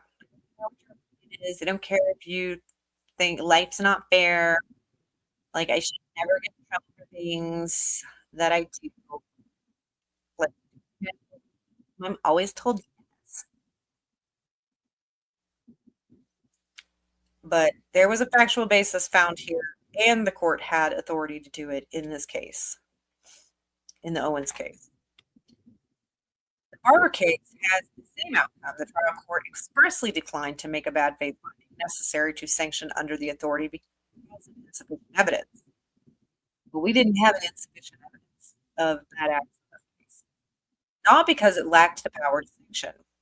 Barber v. Miller, 9th Circuit, 1998. According to the district ruling, that party acted ignorantly or negligent, but was not reckless in bad faith. Barber also discussed show cause requirement and whether a sanction can be made payable to a party imposed sua sponte. But if it does so in the context of Federal Rules Civil Procedure 11 express provisions controlling these questions, interpreting Federal Rules of Civil Procedure 11 advisory commentary notes, I don't know, 1993, amend to require show cause order and limiting penalty to payment to the court. In the instant, the trial court did make the necessary to hold attorney's fees under statute.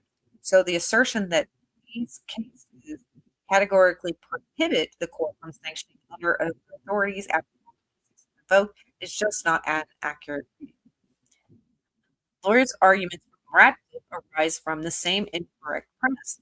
Federal, state, civil, and family rules are substantially identical. They're not, because they'd all just be separate. They're all separate courts. Radcliffe says the service requirement in Federal Rules Civil Procedure 11 is mandatory to trigger the safe harbor period. Radcliffe v. Rainbow Construction Company, 9th Circuit, 2001. But 26 requires neither service nor a copy of the motion. Compare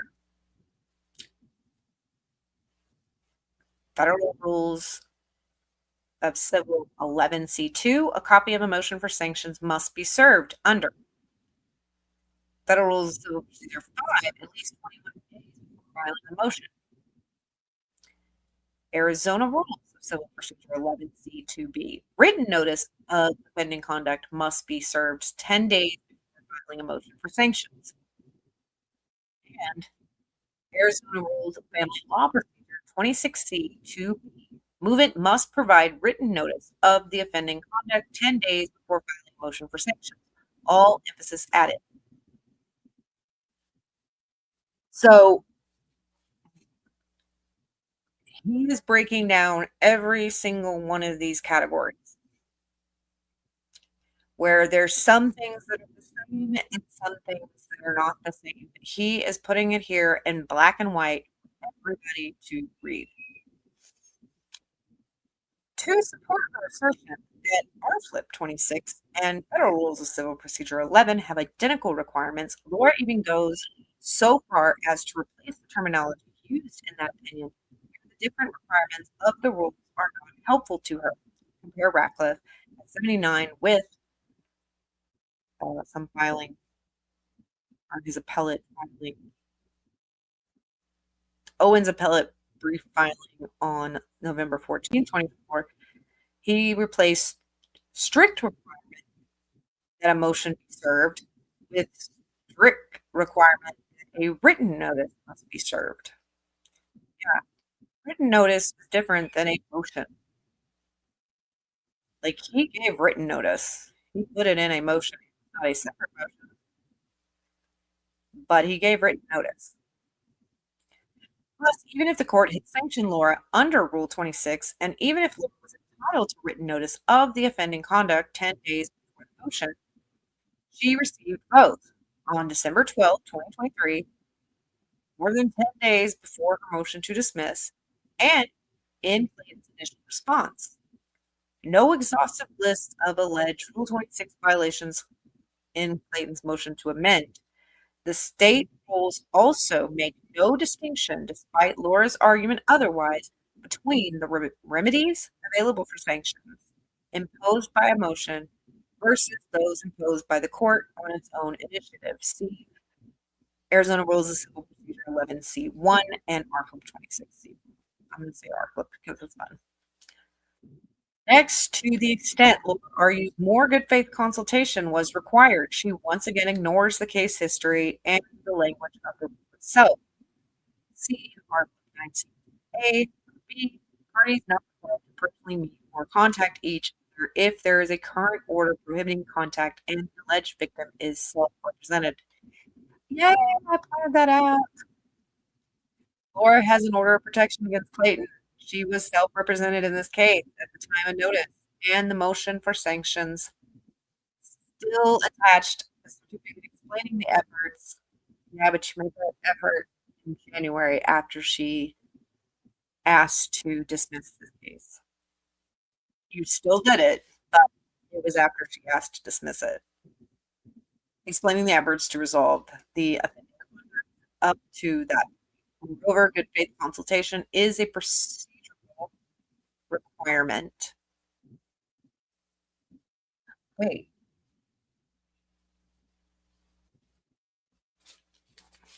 Well, she filed that, it was 16 days later instead of 10 days. So he still had the right to do it because she did it 16 days after, not 10 days after. So she was 6 days past the safe harbor period. So he gave the written notice, and then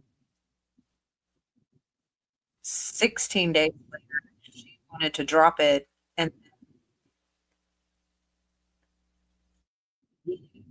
he filed it January 3rd. So he followed the steps, written notice, anything. He filed, saying, hey, we are going to sanction you, possibly. And we're asking for these. And then he filed the Rule 26 motion on January 3rd.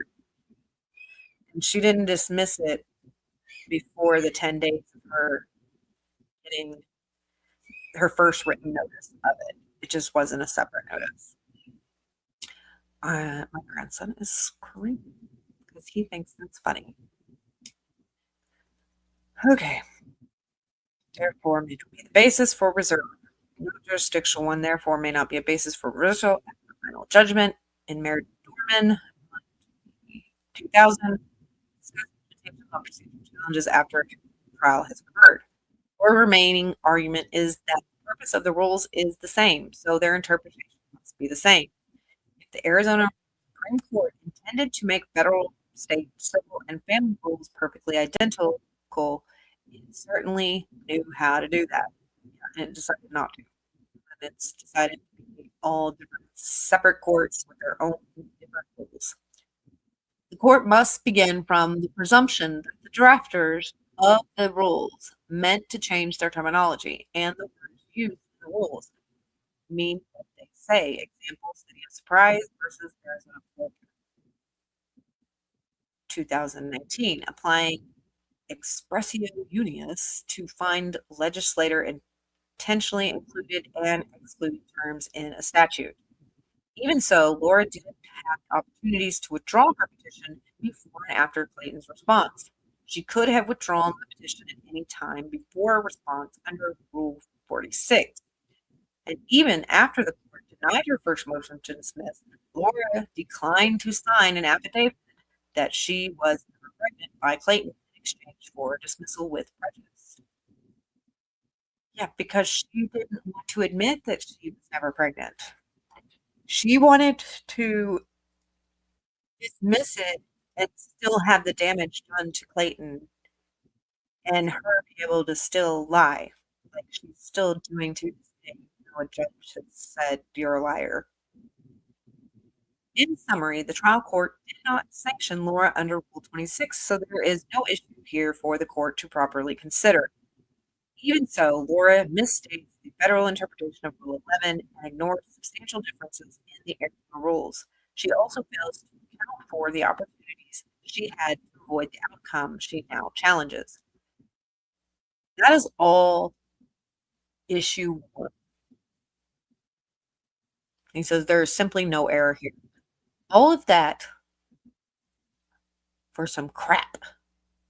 For a thing that doesn't even exist in this case anymore and hasn't since April 2023. All of that. All about that stupid Rule 26. Issue 2. Laura has not shown prejudicial error by judicial misconduct. And I already showed y'all why I don't think it's judicial misconduct. I do not think she had misconduct because it was in a motion for her to review. A standard of review. The controlling standard for alleged mistakes in family law proceedings is harmless error. No cause shall be reserved for technical error in pleadings or proceedings when upon the whole case it shall appear that substantial justice has been done. Article 26. At every stage of the proceeding, the court must disregard all errors and defects that do not affect any party's substantial rights. Generally, the appellate court affirms, absent a clear abuse or legal error and resulting prejudice, Davis, appellate 2018, emphasis added and citation omitted. Counsel cannot find an example of an Arizona court applying structural error analysis in a family law case. The structural error doctrine is a creature of constitutional criminal law jurisprudence. A few cases support the use of a fundamental error standard in civil cases, which differs from structural error in that the complainant must still demonstrate prejudice. Ortega v. State, 1967. Insofar as it applied to civil cases, fundamental error should be used sparingly. In Title VIII, severance proceedings, fundamental error applies only if objection not made at trial court and requires proof of prejudice. Laura cites unpublished cases from Kansas, which have nothing to do with Arizona. But they too espouse harmless error review that is nearly identical to Arizona's approach. In summary, if a judgment can be sustained by substantial evidence apart from the challenge finding, it must be affirmed. Black v. Black from 1977. Affirming judgment despite trial court basing its findings in part for undisclosed interview of children in a custody case. Talk to my children without me around when they were, I only have one that's under the age of 18 now, but talk to them without me around.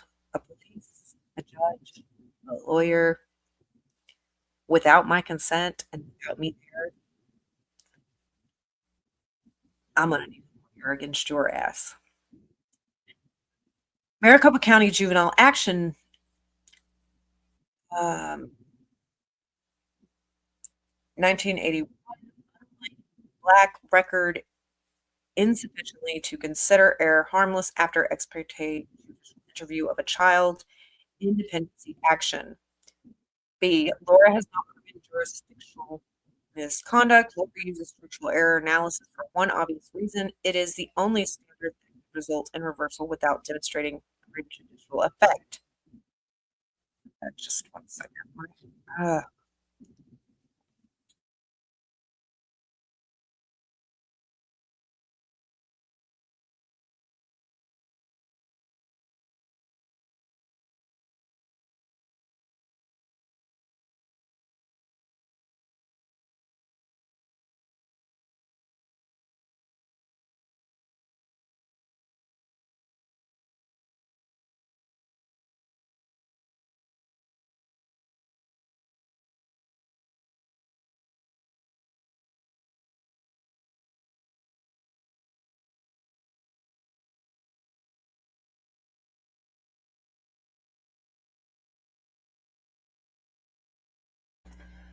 Okay, sorry about that. This is why I can't do long live streams. But we are going to power through this.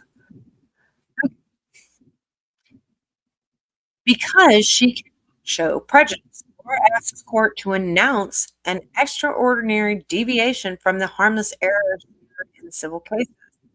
The opening brief alleged the trial court performed a secret independent investigation into the facts, which included reviewing and adopting as fact statements posted on social media. Laura draws this conclusion from the erroneous finding that Dr. Deans testified that Planned Parenthood is not open on Sundays. There is no dispute that Dr. Deans did not make this statement during her testimony, although she discussed other aspects of Planned Parenthood procedures learned during her time as medical director with the organization. Example, the patients must be identified and cannot be seen anonymously. I'm guessing she also didn't mention hours in her medical report that she gave. I mean, that's not a part of what she was asked. She was asked about the hours, but that is something we haven't been able to see in its full, is the entirety of Dr. Dean's theories that were submitted. We've seen med chills, but we only got to really hear what she said on June 10th and a little bit of snippets that in one of Jingles' and on Twitter. All right. To be clear, Laura's statements and use of fabricated evidence made issue of the location and date of her visit long before trial. At her deposition on March 1st, she said she She said the visit was July 7th, Mr. Viejo, but later changed it to July 2nd and location to Costa Mesa or somewhere else in Southern California per April affidavit. This followed up with Planned Parenthood and was discussed in pretrial disclosure filings. Acknowledging Planned Parenthood had no record of July 7th or July 2nd visit. Laura's affidavit stating she went to Planned Parenthood while traveling in Southern California on July 2nd, 2023, referencing false statements to the court revealed by Laura's deposition testimony. Ultimately, however, it was Laura's unfulfilled burden to disclose the details of the visit, including the date, location, outcome, and associated records. To explain the fact that none of the locations she previously disclosed had any record of the visit, she testified at trial that she went to Los Angeles Planned Parenthood on July 2nd, 2023, using a pseudonym. Dr. Deans credibly testified that Planned Parenthood did not permit patients to use pseudonyms. The court made several findings in the statement, including the closed on conclusion that, although apparently true, was not given in testimony. Laura argued, as she did below, that the assertion must have come from an internet search. She alleges that the trial judge went online and performed an undisclosed investigation into the facts, and she then tried to conceal that misconduct by falsely attributing the testimony to Dr. Deans, who said no such thing. Laura provides no support for the contention the trial judge had elicited intent to conceal misconduct aside from pure speculation. Logically, had the trial judge intended to conceal anything, there would be no reason to include the closed on Sunday finding at all. It was cumulative impeachment with no impact on the outcome of this case, because you are a liar who lies. When Laura moved for change of judge, alleging bias under Rule 6.1, the presiding judge reviewed the record and summarized the harmlessness. Regardless of the source of the wrongly attributed statement about the operating hours, Laura repeatedly lied about the date and location of the visit. Even if the court accepted Laura's trial testimony as true, that she went to Planned Parenthood on July 2nd, 2023, and obtained an ultrasound, Laura had already admitted to altering that image and providing a 7-year-old sonogram video of twins she obtained online months earlier. The UAR discusses innumerable problems in Laura's presentation that have nothing to do with the visit or with the July 2nd visit, including her tampering with evidence, and that was profoundly obvious that counsel for the petitioner was attempting to coach her answers on cross-examination. Therefore, truth or falsehood of Laura's ever-changing account of Planned Parenthood visit was cumulative impeachment, not a critical of the case. It is nowhere evident how this error materially affected the outcome unless the court presumes the entire proceedings were somehow compromised a la structural error. On the contrary, the record is so inundated with Laura's false assertions, many of which she concealed at trial, that the Planned Parenthood in Los Angeles is closed on Sundays, finding changes nothing at all. The court need not speculate about reason or source of the finding to determine it was harmless in the overall record. C. If the trial court conducted extrinsic investigation and the facts determined were subject to judicial notice and substantially harmless, assuming arguendo, the trial judge looked up the operating hours of Planned Parenthood Los Angeles. Laura has not provided Arizona's evidence rule 21B2 permits the court to take notice, not subject to a reasonable dispute, and can be readily determined from sources whose accuracy cannot be reasonably. The court may take notice at any stage of the proceeding and give a party the opportunity to be heard. Arizona Rules Evidence 201C through E. Laura does not contest that July 2nd, 2023 was a Sunday, as the calendar shows that day was in fact a Sunday. She also does not appear to contest the truth of the assertion that Planned Parenthood Los Angeles PPLA closes on Sundays, although she contends the truth of the statement is irrelevant because it was not in evidence. The question then is whether the trial court should assert the fact via judicial notice. Nine raised her objections to findings in the notice of change for judge, for cause, and motion for a trial, both of which were denied. State v. Rogers illustrates the broad scope of judicial notice in Arizona precedent. Rogers concerned the inevitable discovery of evidence in a suppression hearing. The trial court found a piece of evidence would have been discovered in the defendant's car based on the police department's standard inventory search procedures. The problem was that those standard procedures were not in evidence. On review, the Court of Appeals took judicial notice of the Phoenix Police Department's operations order on the department's website to cure the deficiency in the trial record. The court used the procedural manual and affirmative based on the provisions therein. The Court of Appeals determined Rogers was not prejudiced because, even though the procedures were not in evidence, the trial court correctly interpreted them. Yeah, if Judge Mata found, wherever she found it, that Planned Parenthood Los Angeles was closed on Sunday, and it actually was closed on Sunday, and she correctly interpreted that, then if we go to, Rogers, there's an issue. This error. Rogers represents a few key points. Judicial notice may be taken on standard operating procedure, not otherwise in evidence. 2, judicial notice may be taken at any proceeding, including for the first appeal, even in a case where constitutional protections are at their most robust. An argument for fundamental error stating the trial court relied on facts not in evidence must still establish prejudice. I don't know if it's prejudice, but that's facts not in evidence.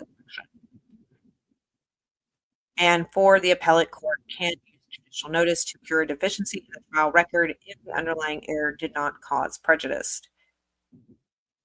Took judicial notice of Planned Parenthood hours. She hasn't said that either. Like I said, I still don't think she looked at them illegally. All right, she had a motion to look at his blog and Twitter, and if she looked at any of those, and it just so happened to say stuff, then she's wrong.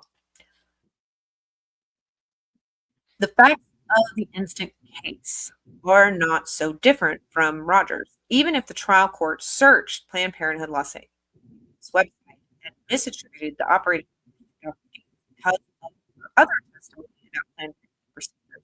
That information would just as capable of accurate and ready determination by resort to sources whose accuracy cannot be questioned as the police procedural order. Well, Google or social media people telling you that are people that their accuracy can be questioned, like a federal website. Moreover, the Planned Parenthood Los Angeles finding is nowhere near as central to dispute as the orders in Rogers, where the police department's policies were outcome determinative of the suppression issue. Next, Laura contends that a business operating hours are categorically ineligible for judicial notice based on an ABA formal opinion 478, ignoring that the opinion is not precedential. It's footnote 9 and its hypothetical number 1 distinguish between essential and background facts, the latter being properly subject to judicial notice from publicly available sources. See also Owens V Echard, 7th Circuit, 2015. discussing boundaries of judicial notice, including approval of web searches for judicial noticeable facts from reputable sources. The restaurant hours hypothetically sets out a scenario in which the plaintiff sues for unpaid overtime hours, and the judge independently researches the restaurant's location because he believes it would only be open during limited hours.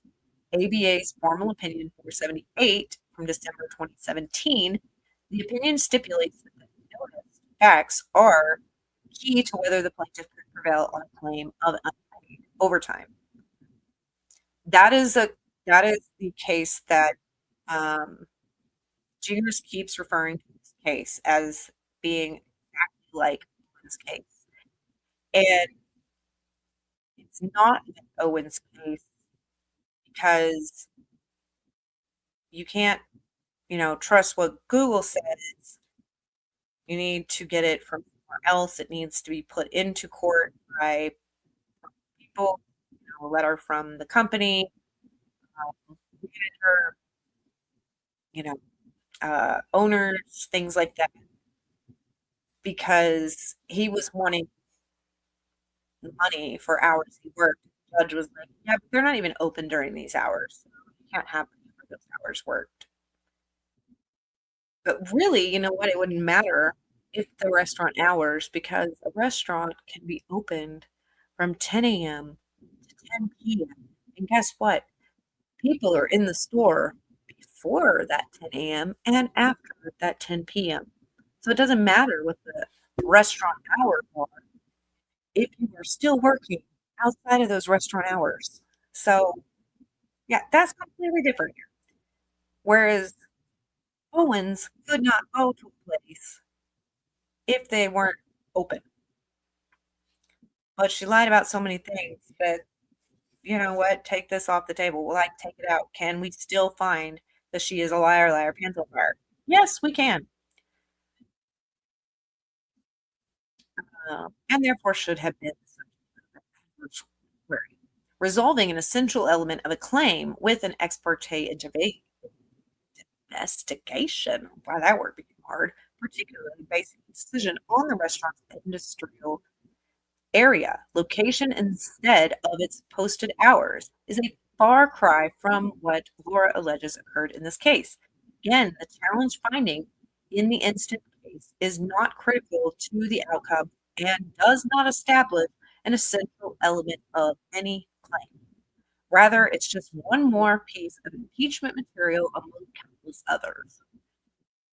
Moreover, there is Arizona precedent supporting courts taking judicial notice of information on websites, albeit government websites in these examples. So they took them off government websites and things like that. And Planned Parenthood is not technically a government website.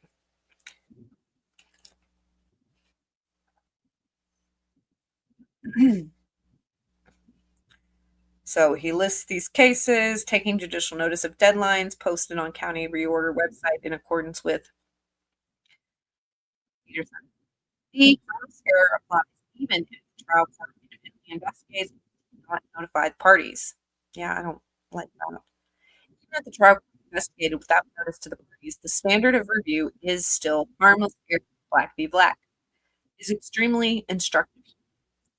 In fact, the trial judge conducted an off-the-record interview with the parties, children's without notice or agreement of the parties. Ooh, Black v. Black, 1977, and added the court found, based on the undisclosed interview, that both children wanted to live with the father and only visit their mother. You can have that. I would say you can have that conversation, but I need you to ask me before you speak to them. Because where in the world did you find my children in this interview? Like, where the hell was I? Like, did you get them? Like, my kids didn't walk home from school, but did they, get them on their way to school and be like, hey, do you want to live with your father or do you want to live with your mother? I don't even know how this happened. But, I mean, that was the 70s, so I don't know. On appeal, Mother argued the trial court erred by conducting the interview and the judgment could not be sustained absent the interview finding. Critically, the Supreme Court said, although we find no record of an interview and it should only have been conducted pursuant to we believe that such error was harmless in this instance. The court acknowledged that the party should have been notified of the court's actions, but because there was no substantial evidence supporting the judgment apart from the consideration of the interview, it must be affirmed. The relevance of this proceeding is difficult to overstate. In Black, just as Laura alleged occurred below, the trial judge independently investigated material facts without notice to the parties. You were the one who gave her the place to find these facts, wasn't it? Why aren't you arguing that?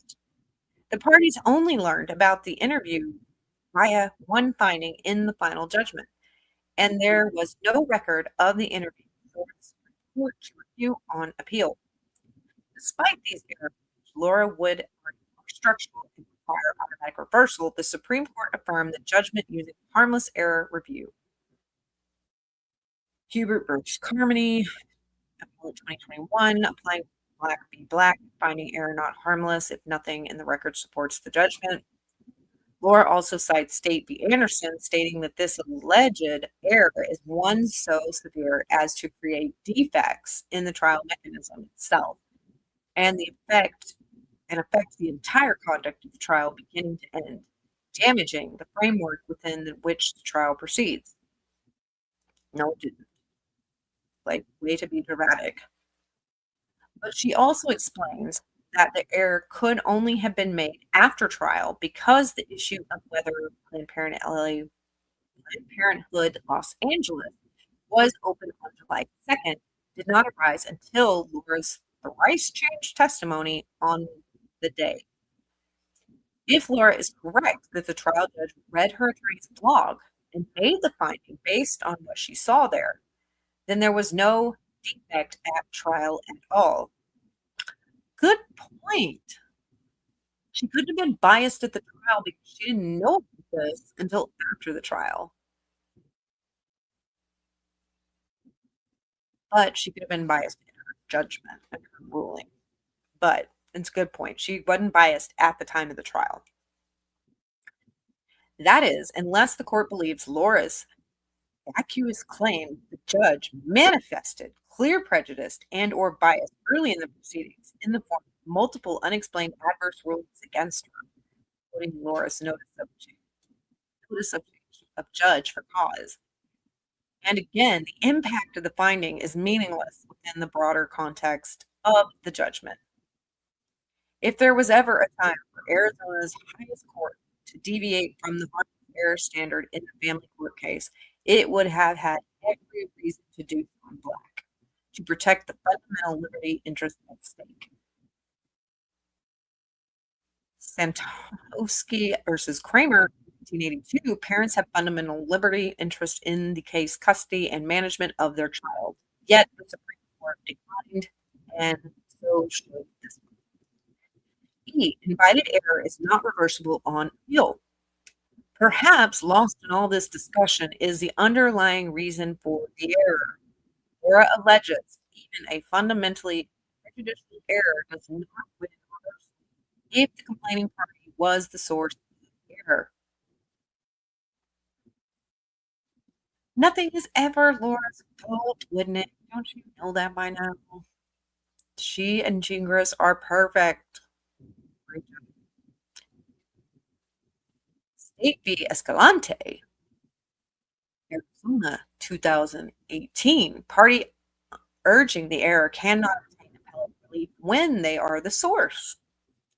There is no dispute whatsoever that Laura's misrepresentations are the reason this issue arose.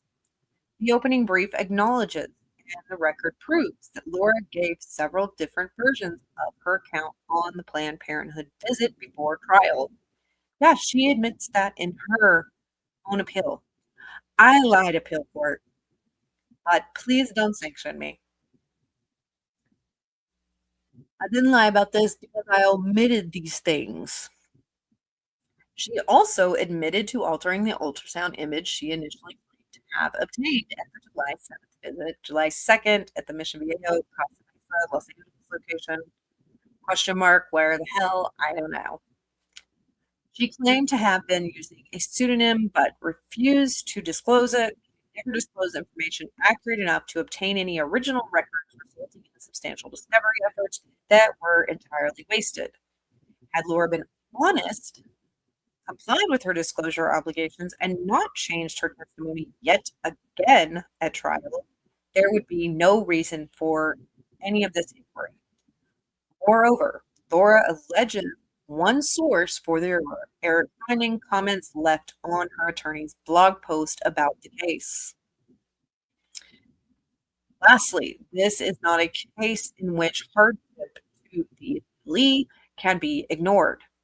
In structural error criminal cases, the state is obligated to avoid errors and will not be prejudiced by reversal. It will simply conduct a new trial using its vast resources.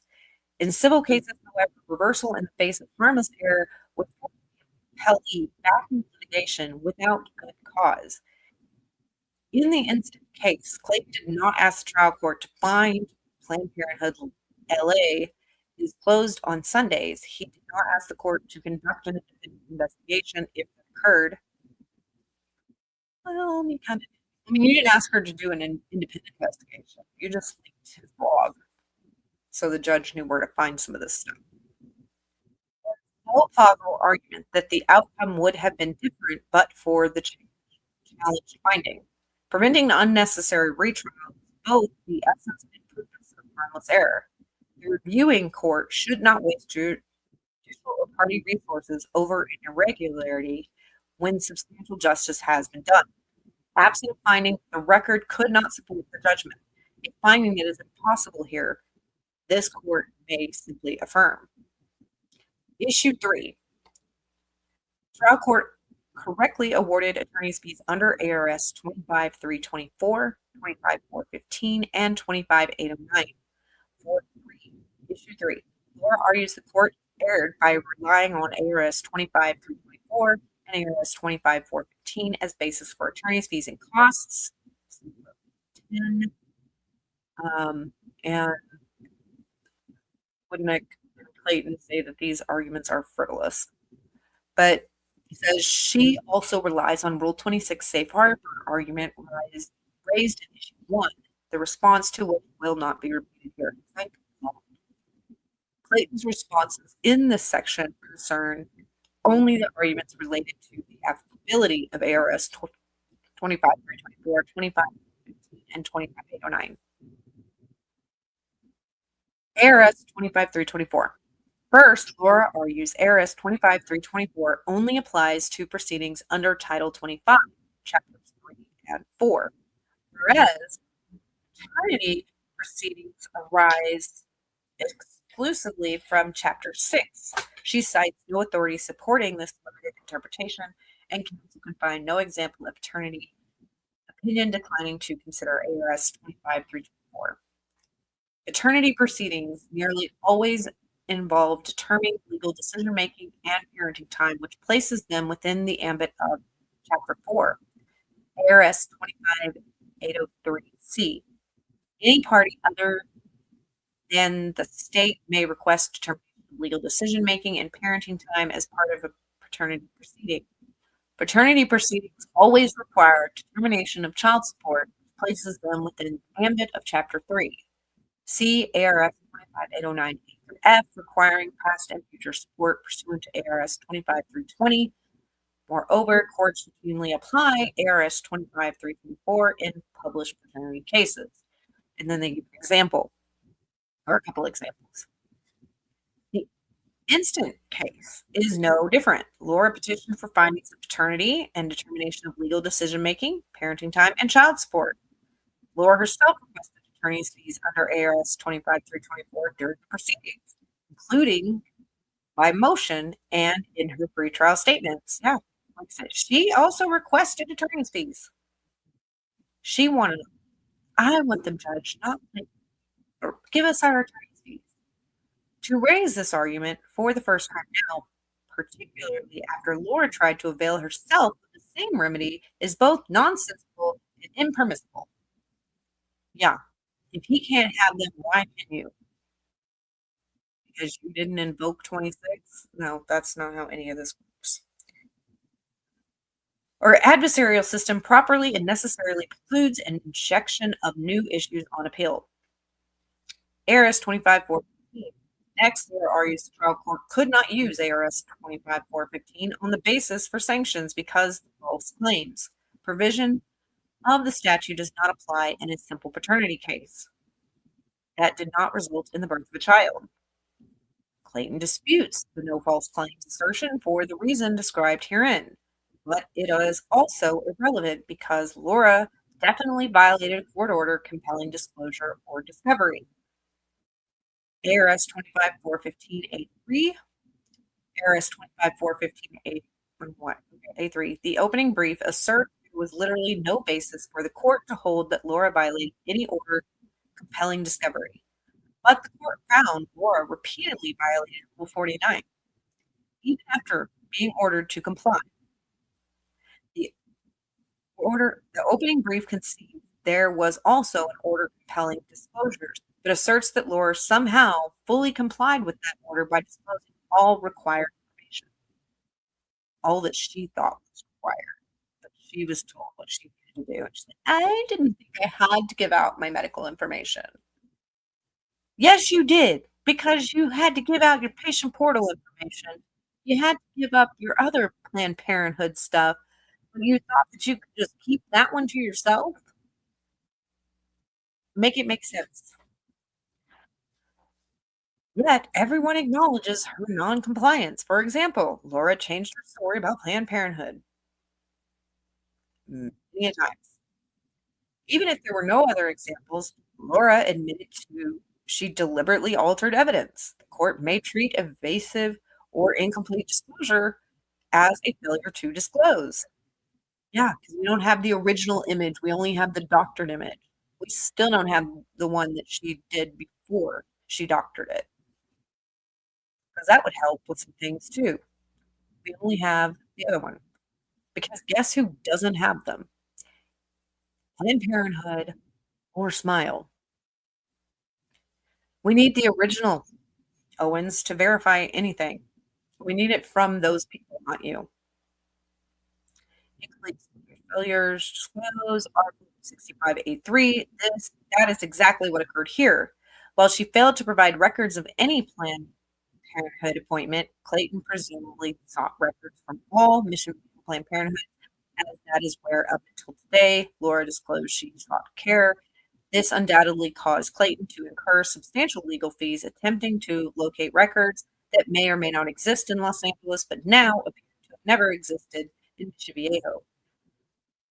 Additionally, Laura acknowledged she altered HCG test results, ultrasound, and sonogram. Laura's assertion that she fully complied with the disclosure order is simply not accurate. That's putting it kind. That is putting it kind. I cannot speak. The trial court acted fully within the authority given under ARS 25-415.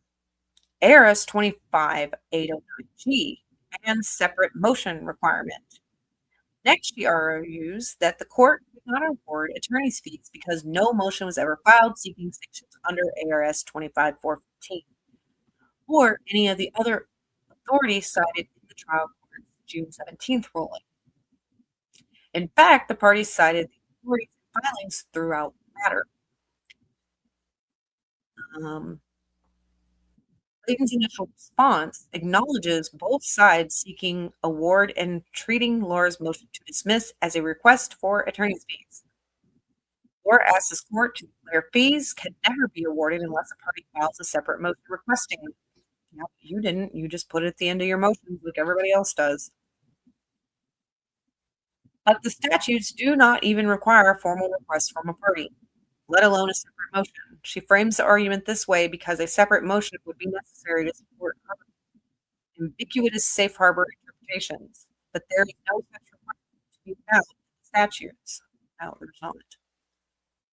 Lastly, Laura concedes that ARS 25809G applies to this class of proceedings, saying the correct statute, ARS 25809G, does not permit fees to be awarded where a party has engaged in unreasonable litigation conduct, and such conduct necessarily caused the other party to incur fees. She argues the court could not give this award. However, because Laura attempted to invoke safe harbor before most of the fees were incurred. In doing so, she imputes limitations on the statute that cannot be found in its text. The court may order a party to pay a reasonable amount to the other party for the costs and expenses of maintaining or defending any paternity proceeding. ARS 25809G, this is added. Nothing in the statute declares those fees must be incurred before a given date or case event, nor does it contain any safe harbor or other provisions allowing a party to withdraw from the litigation at their pleasure. Had the litigation intended to include a safe harbor provision, like it did in ARS 12349, it would have. City of Surprise, Arizona Court, something 2019, applying expressio unius to legislator intentionally included and excluded terms in statutes. We already know that particular case, anyways, because he's cited it in previous things above. In a paternity action such as this one, the statute must necessarily account for defending a paternity action that is falsely premised from its inception, even if more fees are incurred toward the end of the proceedings than at the beginning. Clayton invoked 25809G in his responsive pleading and has since maintained the case was groundless. Clayton sought an order from the court determining he did not impregnate Laura. ARS 25806D, if other relevant issues are raised in the petition or response, the court shall proceed to resolve all relevant issues in the case pursuant to the rules of procedure applicable to family law cases. Clayton was absolutely within his right to request that relief, and Laura cannot claim surprise or prejudice that she lost control of the proceeding once a response pleading was filed. Sundstrom v. Flat, again, finding no error in trial court's refusal to dismiss upon petitioner's motion to withdraw pleading because Article 46 gives court broad discretion. See State v. Hansen from 1988 of Arizona. Whether to grant a motion for dismissal is within the sound discretion of the trial court. Once a party invokes the court's objection to jurisdiction, the court has discretion to rule in accordance with the evidence presented. The petitioning party must be prepared for the possibility that the court will not view the evidence favorable to the petitioner. Approving award of sole legal decision-making to respondent without requiring counterpetition. Put another way, an action for paternity is also an action against paternity. Whether board positions were unreasonable at the beginning, middle, end, or all the way throughout the case, the court has broad discretion to award fees it deems reasonable. And I think she could have been deemed for more fees and sanctions. Like, I think she got off easy. Issue 4. The trial court did not abuse its discretion in awarding fees for unreasonableness and other litigation misconduct after denying Laura's motion to dismiss. A standard review, discretionary award of attorney's fees will be affirmed if there is any reasonable basis for it. B, the trial court did not abuse its discretion by awarding Clayton's attorney's fees. The main thrust of the argument is that Laura attempted to dismiss the case and incurred attorney's fees, and therefore any fees incurred after her attempt to dismiss are per se unreasonable.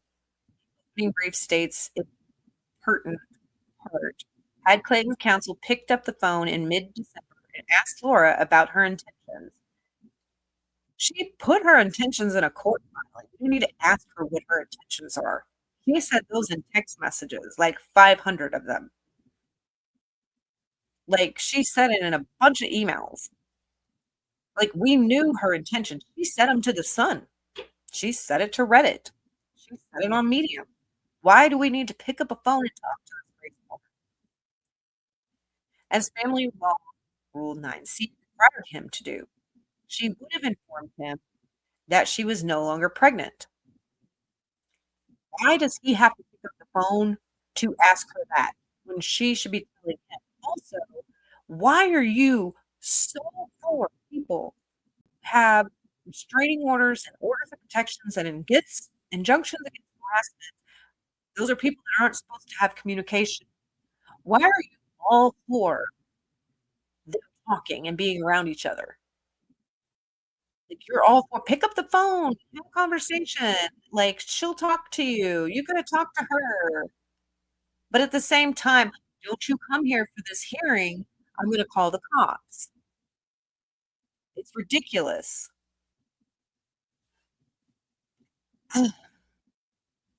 He doesn't have to pick up the phone to ask what her intentions are to find out that she's no longer pregnant. She could have found a way to give him that information, and she didn't. For a month to 2 months at least. And there was nothing further to litigate. Again, at that point, Clayton's fees were literally $0. That's according to Gingras. This argument is particularly misleading considering the history of this case, both in terms of when fees were incurred and what Laura asserts Clayton should have done. First, both parties had already incurred attorney's fees resulting from the alleged pregnancy dispute before December 2023. Clayton consulted with counsel in the early stages of the paternity action and paid associated fees. Although Clayton attempted to represent himself for some of the order of protection and injunction against harassment proceedings, he ultimately retained counsel for the evidentiary hearing on November 4th, the November 2nd hearing. The court considered the order of protection injunction against harassment proceedings as part of the final evidentiary hearing in the paternity action on June 10th. Yeah, because they combined those cases. That's why she talked about whether she could reverse it or not, is because she was looking at that. Discussing stipulation of the parties for courts to review the order of protection and injunction against harassment hearings, Clayton challenges the validity of the OOP and ultimately declining to award fees associated with the order of protections and injunctions against harassment proceedings. Clayton incurred more attorney's fees and costs leading up to Laura's first motion to dismiss. It is true that most of the attorney's fees were incurred after December 2023, basically after Easter. Laura's conduct being the primary reason, but flatly asserting the fees were literally $0 when the case was scheduled for administrative dismissal is literally false. Clayton incurred fees in the injunction against harassment matter and for legal consultations and costs before December. Laura's assertion that counsel simply have called and talked to her is similarly anachronistic. Laura hired an attorney, Ms. Platter, prior to filing the paternity action. Although she did not formally appear in the case, this attorney was actively communicating with Clayton on Laura's behalf. Yeah. So Clayton is not allowed to speak to you. He has to go through the attorney. Nick cannot call you without permission from the attorney. Like, without the attorney's permission. The attorney has to ask you and all this other stuff. Like, he could just call you up.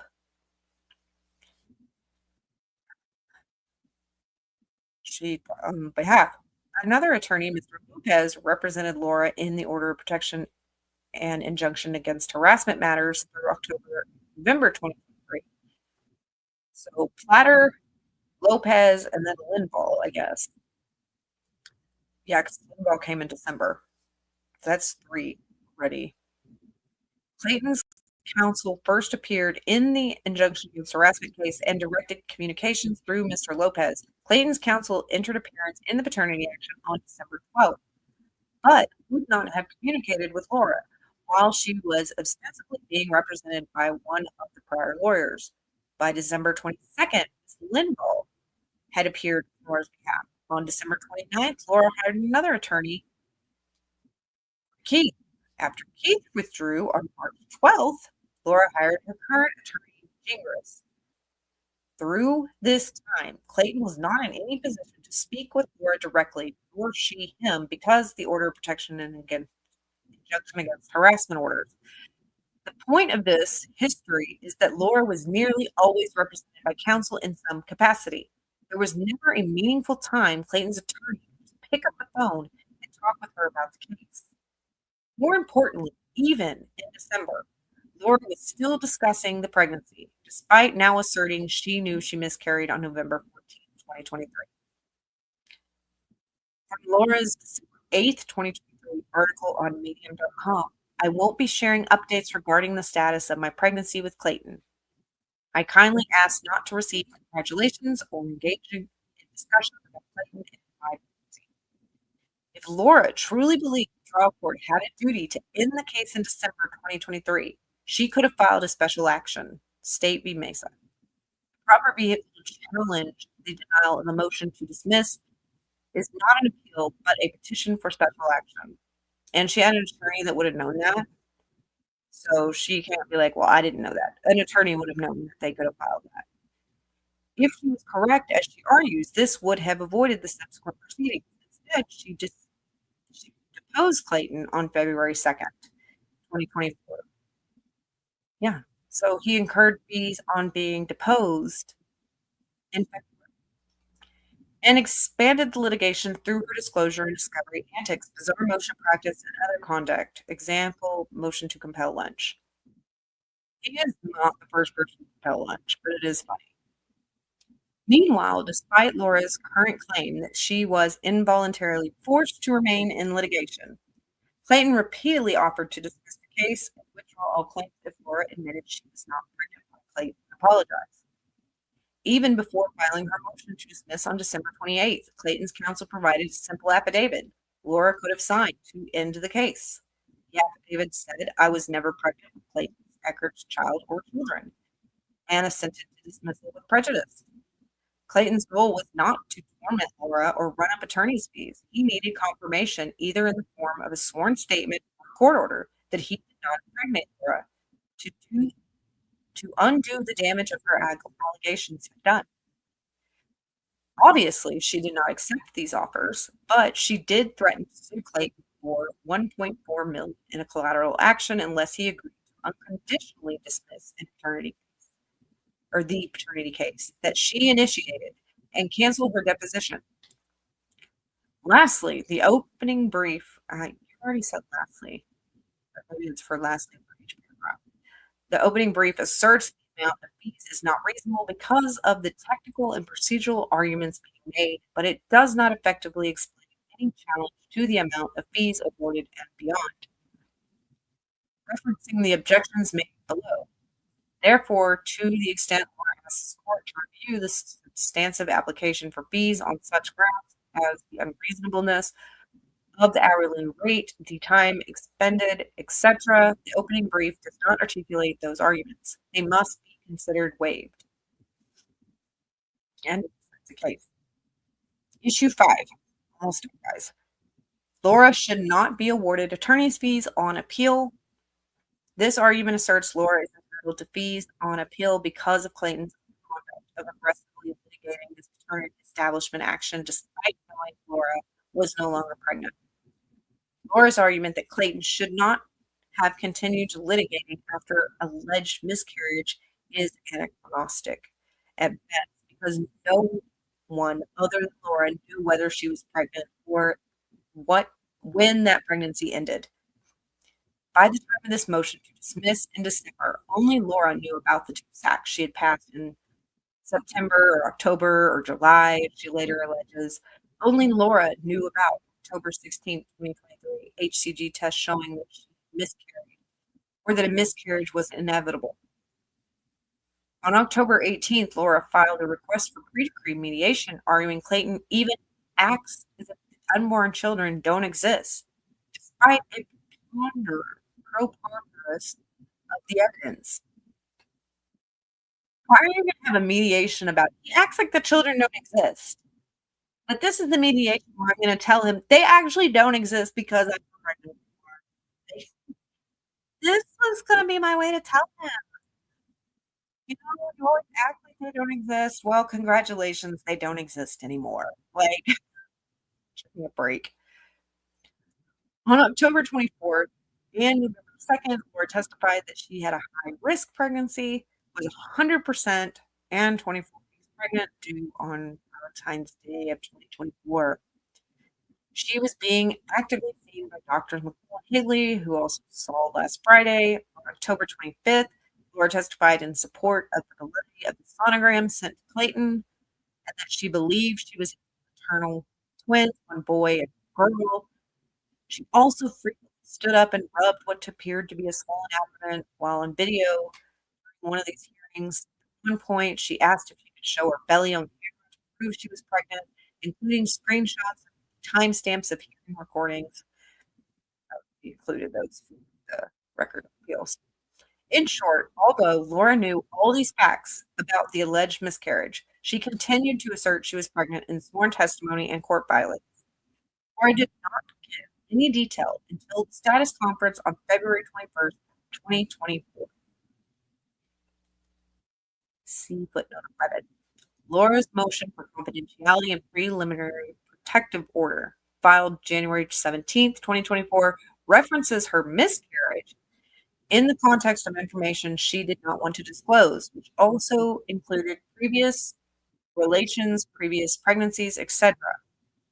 It is not clear whether her miscarriage was meant to convey she experienced a miscarriage in this case, or was referencing a past event.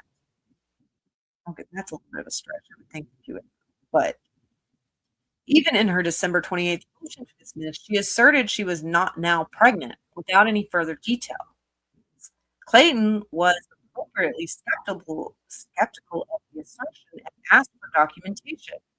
For example, if Laura miscarried November 2nd, a reasonable assumption given her testimony that day, the miscarriage would have resulted in issuance of a death certificate to the Department of Vital Records, ARS 3629. By this time, Clayton was also aware of Laura's past litigation alleging a coerced abortion and intentional infliction of emotional distress against another person. Laura later commanded the court to take judicial notice of that action, so its existence became part of the trial record. Obtaining proof of how the pregnancy ended would certainly help to elucidate whether there was a pregnancy in the first place, and Clayton was entitled to that evidence. When Laura moved to dismiss this action, Clayton had already filed his responsive pleading and affirmative claims for relief. Clayton objected to dismissal because his claims included a determination about whether Laura was ever pregnant by him in the first place, still needing to be adjudicated. The court followed proper procedure when finding voluntary dismissal was not appropriate and maintaining the action to resolve the remaining claims for non-paternity, attorney's fees, and sanctions. Notice attorney's fees are different from sanctions. That's why they're listed separately. See RFlip 46A1B. Under RFlip 46, the petitioner loses the right to unconditionally dismiss after a responsive pleading is filed. Voluntary dismissal after a responsive pleading requires a motion and the court's approval. Yeah. If she would have dropped it voluntarily before Clayton ever filed anything in this case, it would have been different. But that is not what happened. She went from August to December 28th. August 1st to December 28th. And all the filings that happened in between there before she was trying to dismiss it. The court may dismiss a petition after a response is filed only on such terms and conditions as the court deems proper, including the resolution of any claims by the responding party. Here, the court determined the dismissal was not proper because Clayton's claims needed to be resolved. At the time, Laura's primary argument for dismissal was that the court lost jurisdiction once the pregnancy ended. It did not. Subject matter jurisdiction is established at the time of filing and cannot be ousted by subsequent action or events. Jurisdiction depends upon the state of affairs existing at the time it is invoked. and once having attached is not lost by subsequent events. Internal citation omitted. Arizona law favors retention of jurisdiction unless divestiture can be clear and ambiguous found. The only divestiture language Clayton's counsel can find in the statutory scheme for paternity actions is in ARS 25805, effective death, absence, insanity of plaintiff. The statute permits the state to assume the petitioner's place in these circumstances, but is silent as to the effect of the death of the unborn fetus or child. Had the legislator intended to abate paternity proceedings automatically in the event of miscarriage, it certainly could have done so. I wonder if that is going to be added or if it's going to be left alone. It is not difficult to imagine scenarios in which continuing the paternity action after miscarriage is necessary and appropriate, such as for insurance policies or establishing the family's standing to sue for wrongful death. Conversely, in cases like this one, the putative father may have needed to prove non-paternity even if the pregnancy does not end in a live birth. To the extent Laura argues the trial court's jurisdiction automatically abated upon her allegation she was no longer pregnant, this argument must also fail. Yeah, there's reasons to find non-paternity, even if the baby doesn't make it or never existed, or multitudes of reasons. That's probably why it's not in the citings of the laws or statutes. Attorney's fees on appeal. Echard requested an attorney award of attorney's fees incurred on appeal pursuant to ARS 25324 and 258G. Owens has maintained unreasonable positions throughout the proceedings. Her appeal, particularly regarding 26 and the fee statutes, does not make colorable claims for interpreting or expanding the law. Instead, her appeal mostly seeks to misdirect the court with incomplete, inaccurate, sometimes even substituted recitations of the record and precedents. Conclusion. The trial court admirably resolved this difficult matter and wrote a detailed, comprehensive, and legal complete judgment. The appellant has shown no reversible error. Clayton's request the court affirm the trial's court judgment in all respects, deny petitioner's appeal, and award respondent his reasonable attorney's fees and costs on the appeal under ARS 25324, 25809G, upon compliance with Arizona Rules of Civil Appellate Procedure 21. He has the certificate of compliance pursuant to the Arizona Rules of Civil Appeal Procedure 14. Certificate of service. So Jingers got a copy of these and so forth. And yeah, so he got all the things.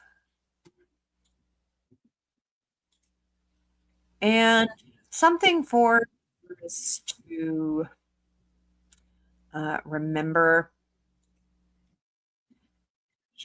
I kind of like my quotes of the day. Let's go to our quote of the day.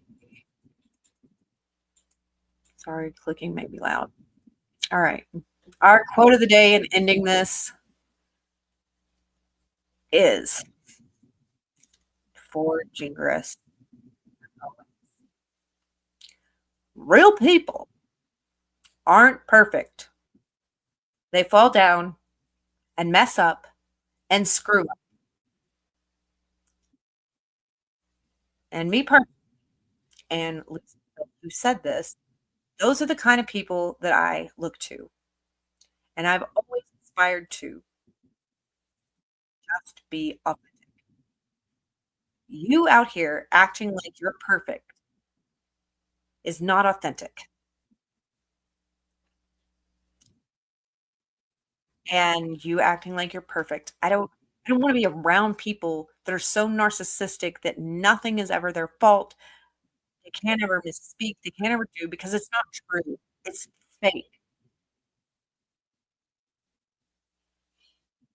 just be yourself, because being yourself is good enough. You flub on words. Who cares? We all do it. A lot of people that I have, come to watch and like are not the ones who have the perfect videos where there's no flubs. They're real people who make mistakes on words, get their tongue tied, have boomer moments, or whatever you wanna call them. And Gingras and Owens would be so much better if they just tried to quit trying to be these people that aren't real. Nobody's perfect, and we should all just stop trying to be perfect, because we're not going to be perfect ever. We are the way we are, and we are who we are supposed to be,